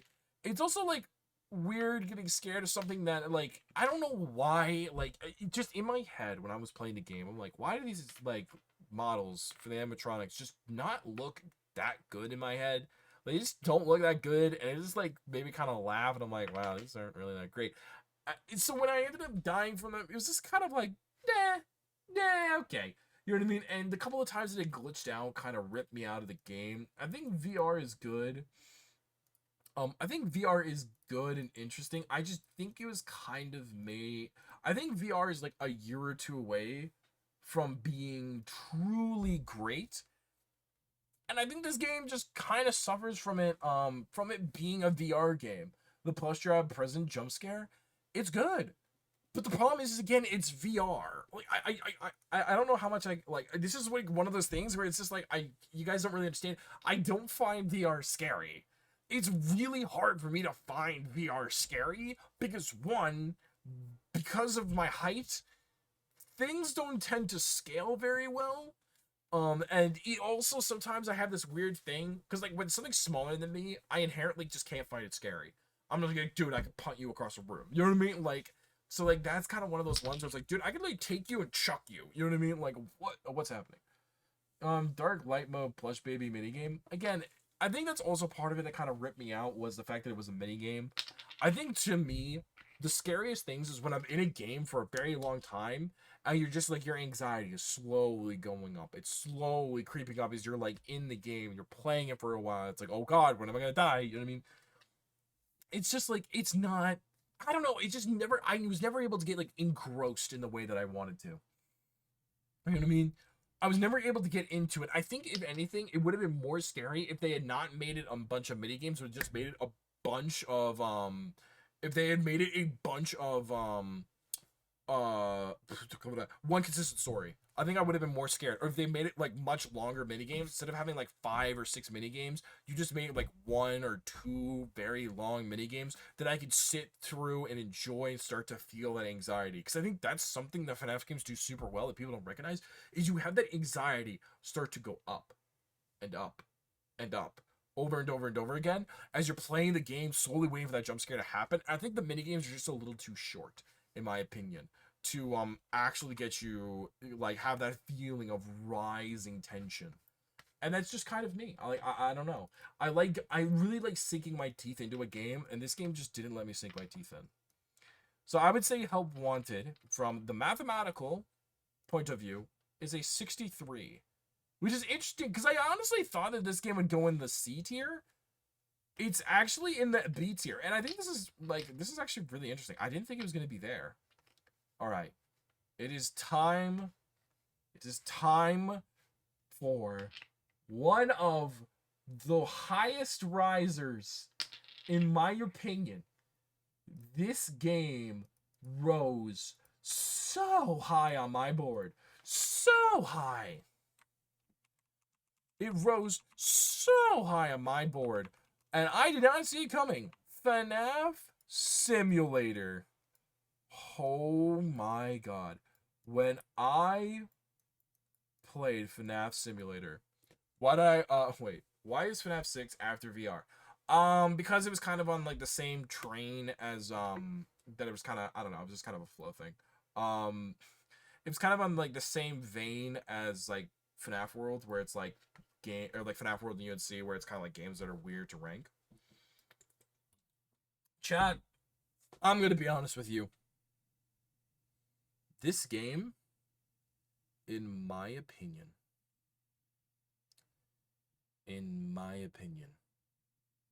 is one of the most perfect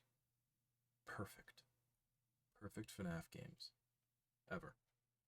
I love this game.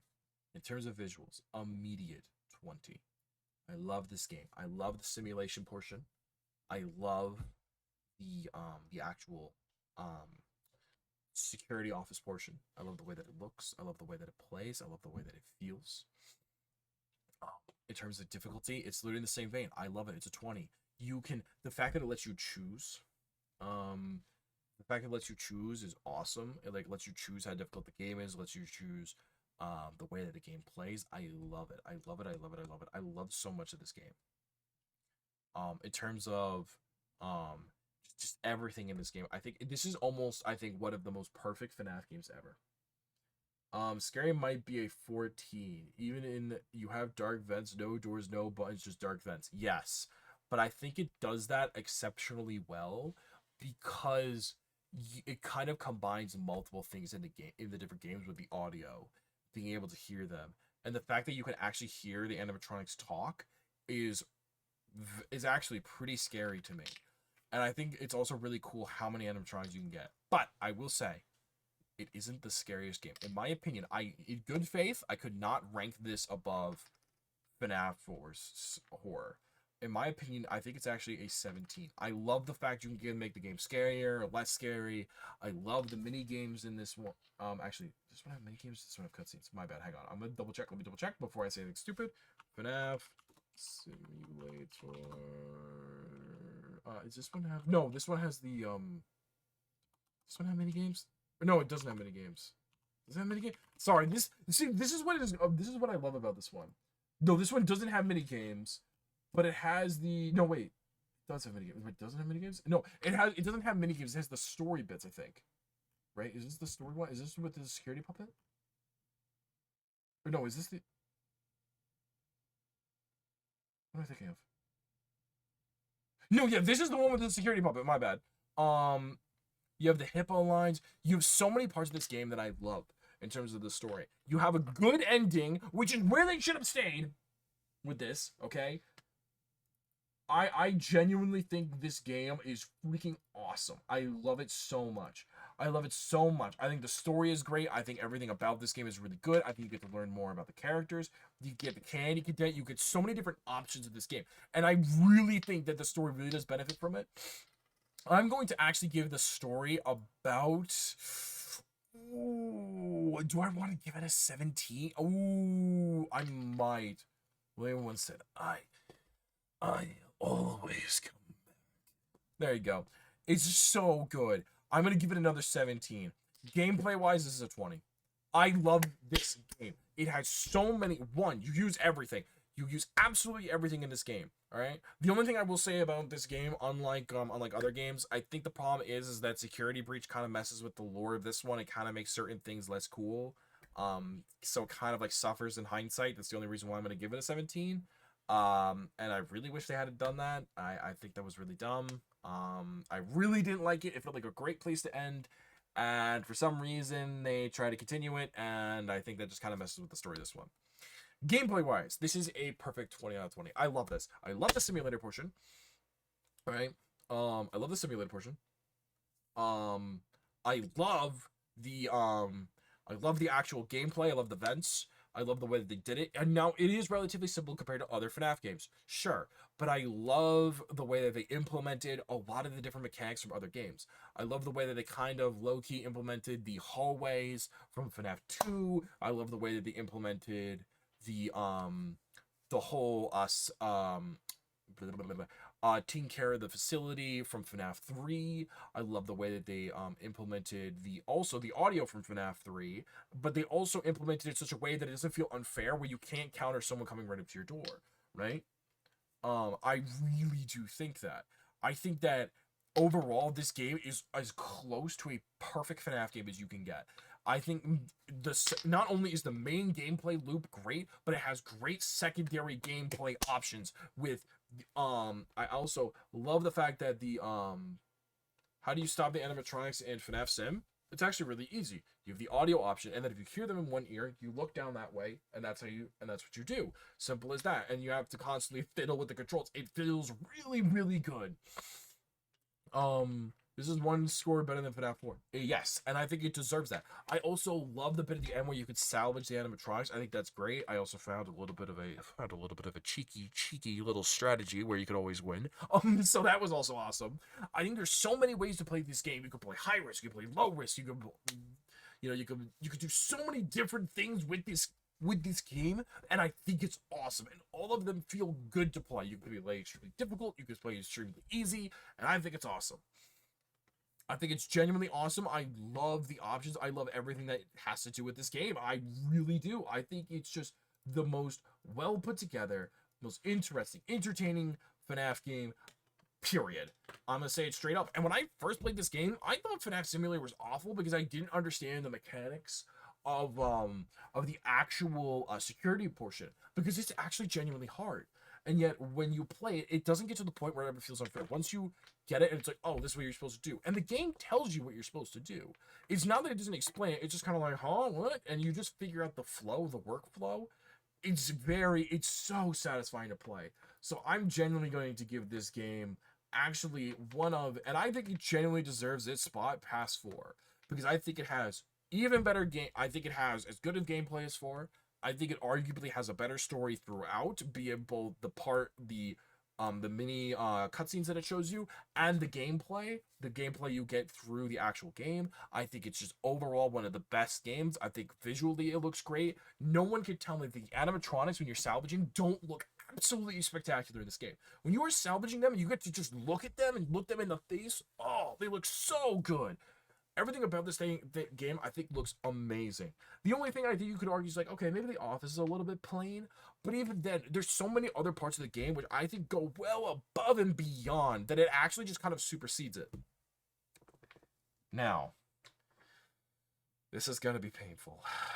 This last game is going to be painful. Now, as of the streaming of this ranking, the tier list, the DLC has not come out, and I decided to not stream, to not consider the DLC with this ranking, because it would not be fair. Wouldn't be fair. No other game has DLC. The only game you could argue is Unlimited Custom Night. I didn't put them on the list. So, what do we do with Security Breach? If Room was out, it would have had to be separate. Exactly. It wouldn't be fair to the other games which just didn't have DLC. What do I do with Security Breach? Chat, what do I do? This game, I think the only reason why it's so weird in my head is because I love the aesthetic of the game. I love how the game looks. I love the aesthetic. I love the neon. I've always loved arcades. I love that kind of early 80s or that late 80s, early 90s arcade neon style. I always loved it. I always really enjoy it. I think the animatronics for the most part look really good, except for, a couple of times. I think overall it's a good looking game. And I'm going to try to keep the glitches out of it, and I'm going to explain why in a little bit, at least in terms of visual glitches. But I'm going to take a couple of points away. I'm going to make it an 18. Normally it would be a 20, but there are a couple of visual glitches that really do take you out of the game. For example, if you get spotted and Chica spawns next to you, they will spawn and you can go brrr and start freaking out, right? I think sometimes the animatronics look a little weird in their environments, especially if you light up the animatronics. They just look really bizarre. I think overall the environments in this game are near to perfect, but there are just some visual glitches that are weird. The difficulty of this game. Chat, you are going to disagree with me on this. But yeah.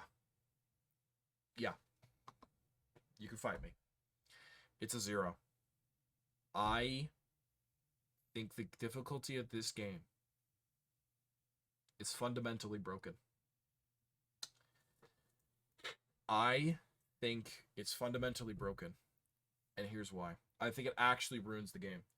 I think that when the creators of this game. And I don't want to point any fingers to who or to what. I'm not in that like blame game here. It's not why I'm here. I just want to talk about the game on its merits. I think the problem is that they made the difficulty come from the wrong place. And I think that's part of what ruins this game. I think that's part of what ruins this game, chat. The reason I give it a 0 is because I think the difficulty comes from the wrong place. The difficulty, if you play the game in its current state, basically doesn't come from the animatronics themselves. Chica, Roxy, Monty, specifically, the ones that you counter the most, are not difficult to avoid or to deal with, especially if you get the laser tag gun. Also, hi Jordan, how you doing? They're not difficult to deal with. They're really not. They're not hard to deal with whatsoever. They're easy to avoid. The actual difficulty of this game comes from the worst thing in this game. I think this is honestly the biggest mistake any FNAF game has made.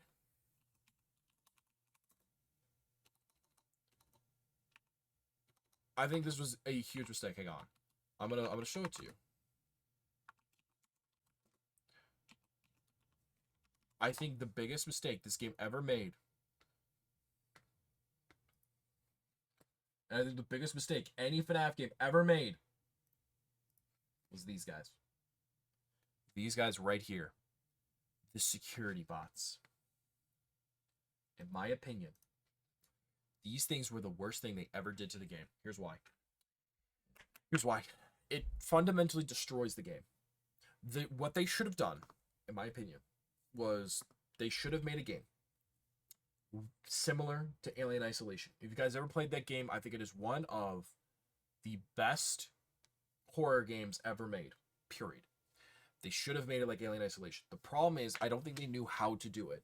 So what they did was they put security bots everywhere. And they were basically constantly coming around, and honestly, you could play the game and you could manipulate these bots to make the game basically easy. And here's a little tactic. If you use the security bots, basically what they would do is they would teleport one of the animatronics near you. And there's a specific section in the game that's supposed to be hard, right? If you, when you're coming off of, when you have to go to, I think it's the 3rd floor. I think you have to go to the bowling alley. Monty is on the lights. Roxy's on the 2nd floor, and Chica's on the 3rd floor. Okay? If you want to break the difficulty of the game, what you do is on the 1st floor, you get caught by a security drone. It will instantly teleport either Chica or Roxy to your location, like that. And you just run upstairs. Monty can't pursue you because he's stuck on the light. Roxy and Chica, they don't go back up to where they were originally. They'll sit there the entire time. So you could just ascend through all the floors. Easy as that. Easy as that. Completely ruins the difficulty of multiple sections, in my opinion. Multiple sections are completely ruined.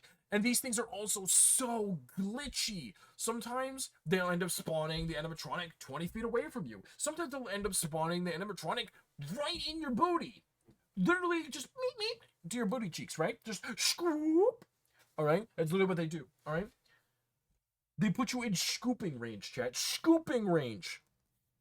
And in my opinion, this actually hurts the scariness of the game. The scariness of this game is a 5. Because the problem is that the scariest thing is the animatronics. When you're hearing them, when you're hiding, and you can hear them go. And you get the T-Rex or stomp, stomp, stomp, stomp. Alright? That is the scariest part of the game. The problem is it never happens because the security drones ruin it. Alright? They're all over the place. In fact, you are almost spending more of the game avoiding security drones than you are animatronics. The only thing that redeems the scariness is, thank you, Amasis. Also, hi, how you doing? Is Moon. Is Sun and Moon. They're the only character that redeems this. Their section is arguably the hardest, and for good reason. Their section is the hardest because it's dark, and they were the only thing there, right? They're the only thing there. They're the only thing hunting you down, right? They're the only thing hunting you down, and it's horrifying, right? And the thing is, this game doesn't have it enough. I think if what they should have done is they should have done Alien Isolation and they sort of did it with Roxy.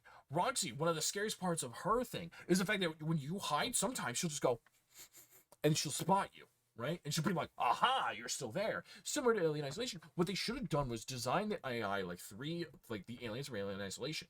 Basically, where they just, where they can pursue you and they'll follow you based on sound, right? Based on hearing you, right? Or you could have done it where Roxy could smell you, Chica could hear you, and Monty can, I don't know, let's say Monty, let's say Monty uses tools like lights and things like that to spot you, right? That's what they should have done. They should have made them unique. However, they relied too much on the security drones, and the security drones could literally be manipulated.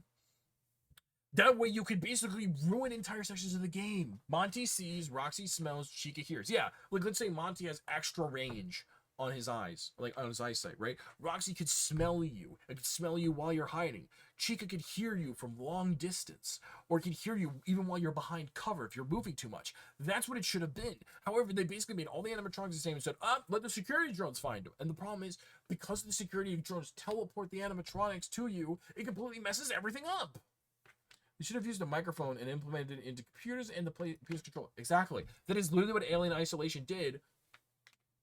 That's what Alien Isolation did well before this. And that's why I'm comparing this game to it. Because that's the way they should have designed the game. You should have designed it where the animatronics are these super predators. They can't be stopped. They can't be killed, right? You basically can't counter them till very late in the game, right?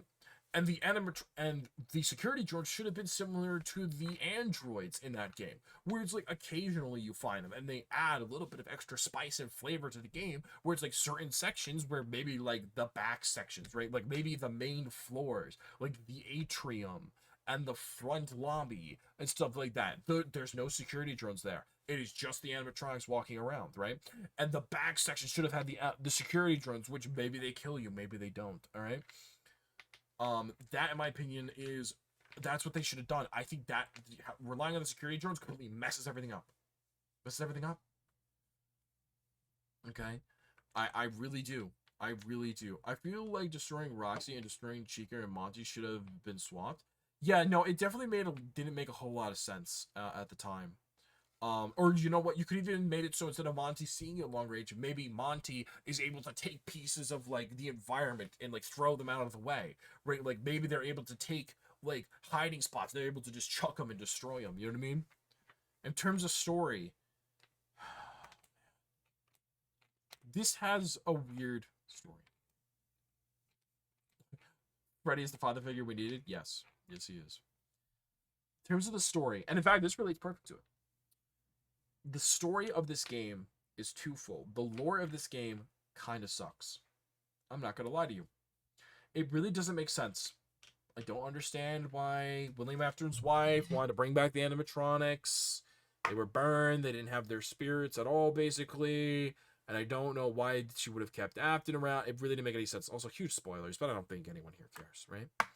It makes no sense to me. It just doesn't make sense. All the other things, okay, sure, there's some parts of FNAF that don't make sense, but this just made no sense whatsoever, right? I don't understand how William Afton's, like, spirit was, like, uploaded to a chip and, like, put into the security thing when his whole thing should have been just, you know, it shouldn't have been like that. Compared with the books, it shouldn't have been read to enjoy the story of the game. Yeah, exactly. It's okay, but it's a little all over the place. However, there's a secondary story here. The story of the animatronics themselves. I think this is where the game excels. Learning about the personality of each animatronic and learning about their story and their struggles and learning about Freddy and all of that and all these different characters, this game has the most colorful cast of animatronics. Because the animatronics actually have personality in this game. You know, Monty is angry. Roxy's upset that she's lost her lead role to Freddy and is like crying and upset and is trying to prove that she still got it. You know, Chica's just sort of existing and living but trying to kind of stay out of it. And really only cares about their like craft. And it's actually interesting. It gives the animatronics personality, which really none of the other games really do. Besides this one. So in terms of the story, I think from a lore perspective, the story is just a mess. It just doesn't really make sense. But in terms of the actual game perspective, I think it's good, and I do like the fact that they actually tried to really make the characters and the animatronics feel like they had some personality outside of just being scary. So I'm gonna give it a solid 7. Wait, can you increase the scary? The endoskeleton part was very scary. That's why it's a 5. Honestly, it's for the stomping around and the endoskeletons. That's about it. Robot lore, chef's kiss, game lore, basic, bland. Could be better. Exactly. The actual animatronics lore is good, but the game lore and the reason why the entire thing is happening is just kind of dog water. And this is where we get to the gameplay. And this is where I honestly have to say, this game is one of the least enjoyable gameplay loops I have ever played in a FNAF game. This is where the game fell so low. It is honestly, I have never been more tempted to I'm going to give it a 1. Only because it didn't soft lock. And you know what, we're going to do full face screen. You guys going to see this. This game, it's a buggy mess with uninteresting gameplay that really gives you 2 options with the gameplay. Either A, you run and gun, or B, you played the worst, most tedious, boring stealth game of all time. All right, the game has cameras that you can't use because the cameras are in the worst position of all time. I don't know why the cameras in this game are consistently in terrible positioning to do anything. All right, the gameplay is buggy. One time I had Moon in a section where it was completely night, stuck on top of a statue like 30 feet in the air. All right, the fact that you could teleport the animatronics around where it feels like you're almost playing a game of freaking hide the ball under the cup. You know what I mean? Like the game where they put the cups down and you're hiding a ball underneath it. That's what this felt like half the time. It was just like, oh, let me just like teleport Roxy to the other side of the map so I can get to where I need to go. It was so stupid. The thing that the stealth was so broken, you could be looking right at the animatronics from like 30 feet away and they wouldn't see you. Or sometimes they would just end up hearing you from the other side of the map. Sometimes they would randomly be triggered into aggro mode for no reason and just start sprinting everywhere and it made no sense. Sometimes they would notice you instantly. Sometimes they wouldn't notice you at all. The security drones, for some reason, sometimes can spot you even when they're not looking at you, and sometimes they won't spot you at all. There's so many different things that just don't work with this game at all. All right. Sometimes the teleportation even doesn't really work because sometimes they teleport you they teleport the animatronics a mile away from you. Sometimes they teleport it right in front of you. I had a glitch where one time I was during the last portion of the game, and oh boy, let's get to the last portion of the game. We'll get to that eventually. But it was during the last portion of the game. I was doing a good run, and I was beating Monty, Roxy, right? And I was getting ready to beat Chica. Teleports Chica inside of me, right from a security drone. And the ending. Oh my god, the freaking ending and the endings is so freaking bad. Chat, I don't think you understand how much these endings made me mad. How mad these endings made me. I don't think I have ever been more mad at endings.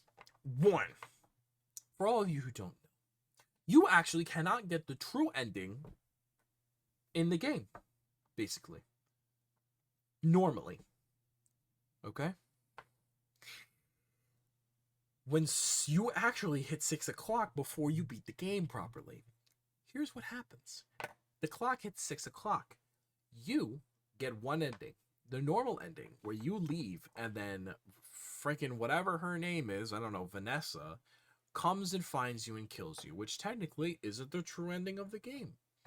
In fact, you need to play about another 2 to 3 extra hours of content. And you can't save at all. Which you might be thinking, but much, that's fine. The problem is, you basically need to go through hang on. Sorry, my camera's lagging a little bit. Hang on, let me just fix it real quick. Boop, boop. You need to go through 3 bosses. 3. They fixed the save issue later. It's still not an excuse, though. No, because here's the thing. I would excuse it if it was a bug. I'd be like, okay, whatever. That was an intentional mechanic. For a very long time, you had to go through 3 bosses. 3 without saving. That'd be like in Dark Souls. If they said, I want you to fight 9 bosses. You can't heal yourself. You die instantly. And you can't save. It's like, what? Why? Like, why would you do that? Alright? This game doesn't have a health pool or anything. You can't do anything. It traps you in multiple very weird situations where they don't really explain what you have to do. The game has an obscene amount of backtracking in it, where you have to walk through the same area over and over and over and over again. I cannot describe how sick I was of seeing the atrium by the end of that game. Holy shit. I hated it so much. Right? And if you screwed up at any point, you instantly die. And the endings were freaking terrible. Now, FNAF has never had great cutscenes. Let's be fully honest, chat. They're not like AAA God of War style cutscenes, okay? But they were stylized and made sense for what you were doing, right? The cutscenes in this game, the endings, are comic strips. Unless you get the true ending, all the other endings are comic strips. And it is the worst, most low-quality comics I have ever seen. Period. I don't care who you're talking to. These are some of the worst. Hang on, I will literally show you an image. I will show you an image. Security breach ending comic. This is what they look like for anyone who hasn't played the game. They look like this. That is what they look like. I don't mean to be mean, but these fucking suck. These are some, and I don't want to be mean, but I feel like I could have gotten better comic art at Fiverr. All right? These are not good. None of these are good. They're all terrible. They only have one animated ending, the true ending, which is the hardest ending to get. And it's stupid. It looks bad. It looks like it's from an 80s. It looks like it's from an 80s newspaper. All right? These are not good. These are low quality. They feel rushed. They feel busted. And I hate them. I think they should have taken way more time on this. That is why and here's the thing. I wanted to like this game. I'm not one of those people that wanted to hate this game when it first came out. I didn't. I wanted to like this game. And I found that I physically couldn't. After having played it not once, but twice, I cannot like this game anymore. It is frustrating. The gameplay is monotonous and boring at times. It is a chore to play and to get through at certain portions. The story makes no sense. The gameplay is awful. The difficulty is just terrible. It goes from being beyond easy to extraordinarily hard at the drop of a hat because of a save system and because of security tools that don't work. The gameplay is awful because half the time you're just running around and trying to hide, all right? And half the time it's either way too easy to hide or way too difficult. The gameplay is just monotonous and awful. And I think the only thing this game has going for it is the animatronics look good and the overall environment looks good. Everything looks pretty good. All right, now there's some visual glitches occasionally, but that's about it. Everything else in this game I think suffers greatly, and there's so much potential in this game. But I had to give it an overall score of a 31. There was no way. And yes, that actually does mean that FNAF Security Breach is besides FNAF World, is my lowest rated FNAF game. It is. I tried to justify it.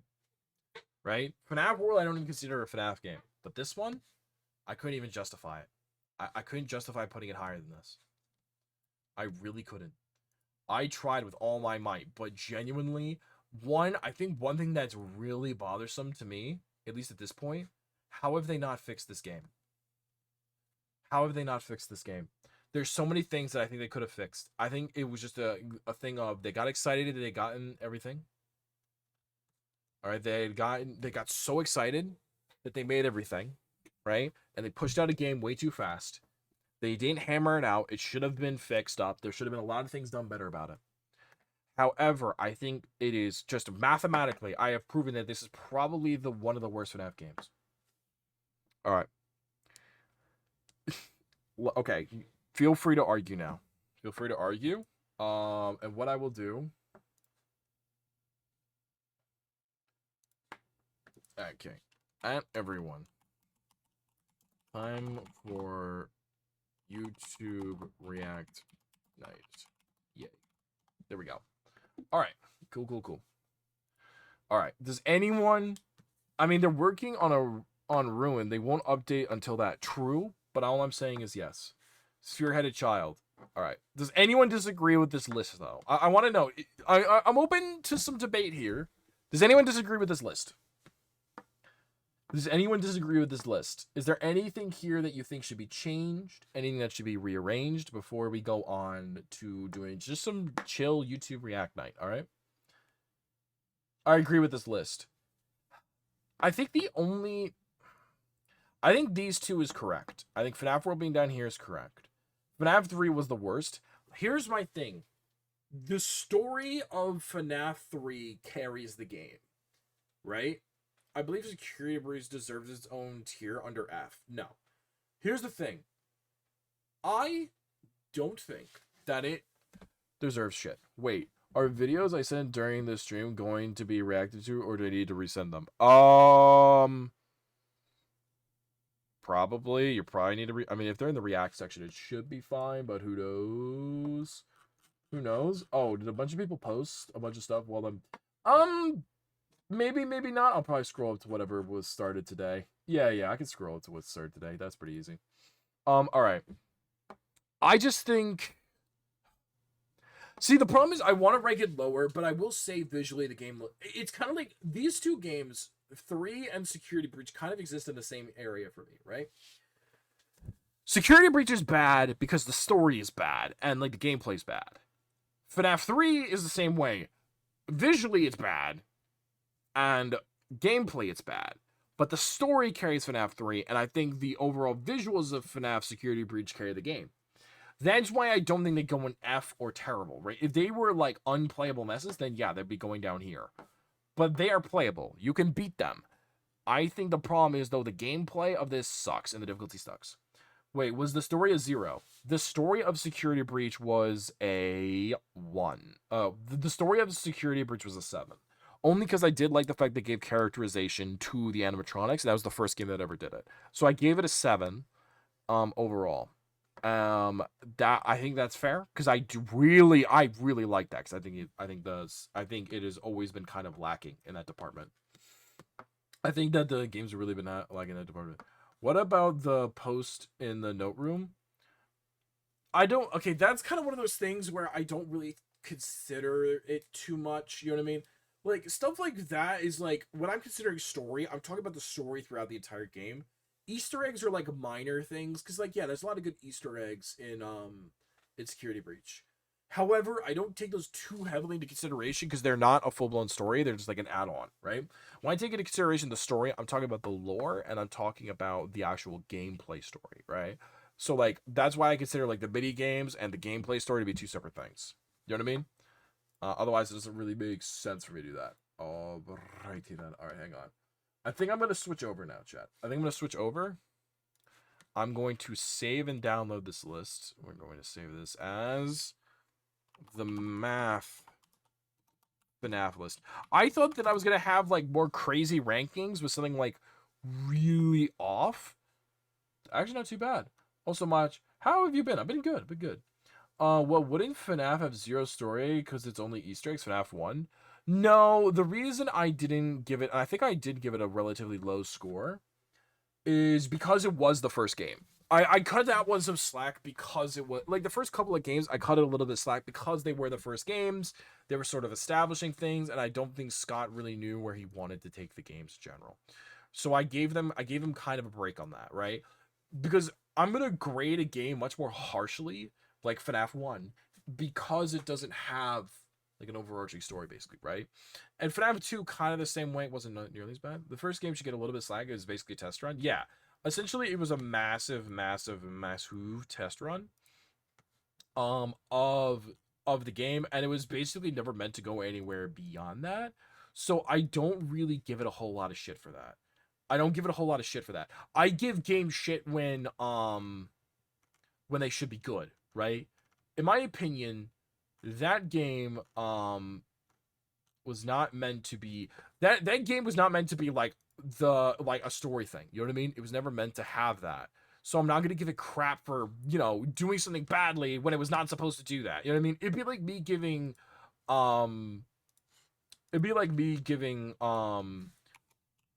for example, it'd be like me giving Pokemon a bad score for having like a bad like cooking mechanic. It's like, bruh, it's not a cooking game. You know what I mean? Like, I'm not gonna give it like a crap score for that. It's not meant to be that. You know what I mean? You know, it wouldn't be fair. It wouldn't be fair. You know what I mean? It wouldn't be fair for me to do that. It just makes no sense. If you're like 10 games down the line and you have a broken ass mess with crappy story, then it's gonna get a harsh rating. Exactly. The first game just doesn't deserve that kind of flack because simply it was never meant to have like a crazy story. You know what I mean? It was all Easter eggs because it was supposed to. I think it was literally made as like a project, right? Pokemon Sandwich is making the hardest cooking minigame ever. Exactly. But I'm not going to give the entire game crap. Like, now, if you come out with a Pokemon game that is garbage and the battle mechanics suck, then yeah, I'm going to flame you. Right? Because that's the whole point of the game. But if you come out with like a game that wasn't supposed to be like that, the first FNAF was supposed to be Scott Calloway's last game anyways. That's also true. Technically, it was never supposed to be this overarching amazing game.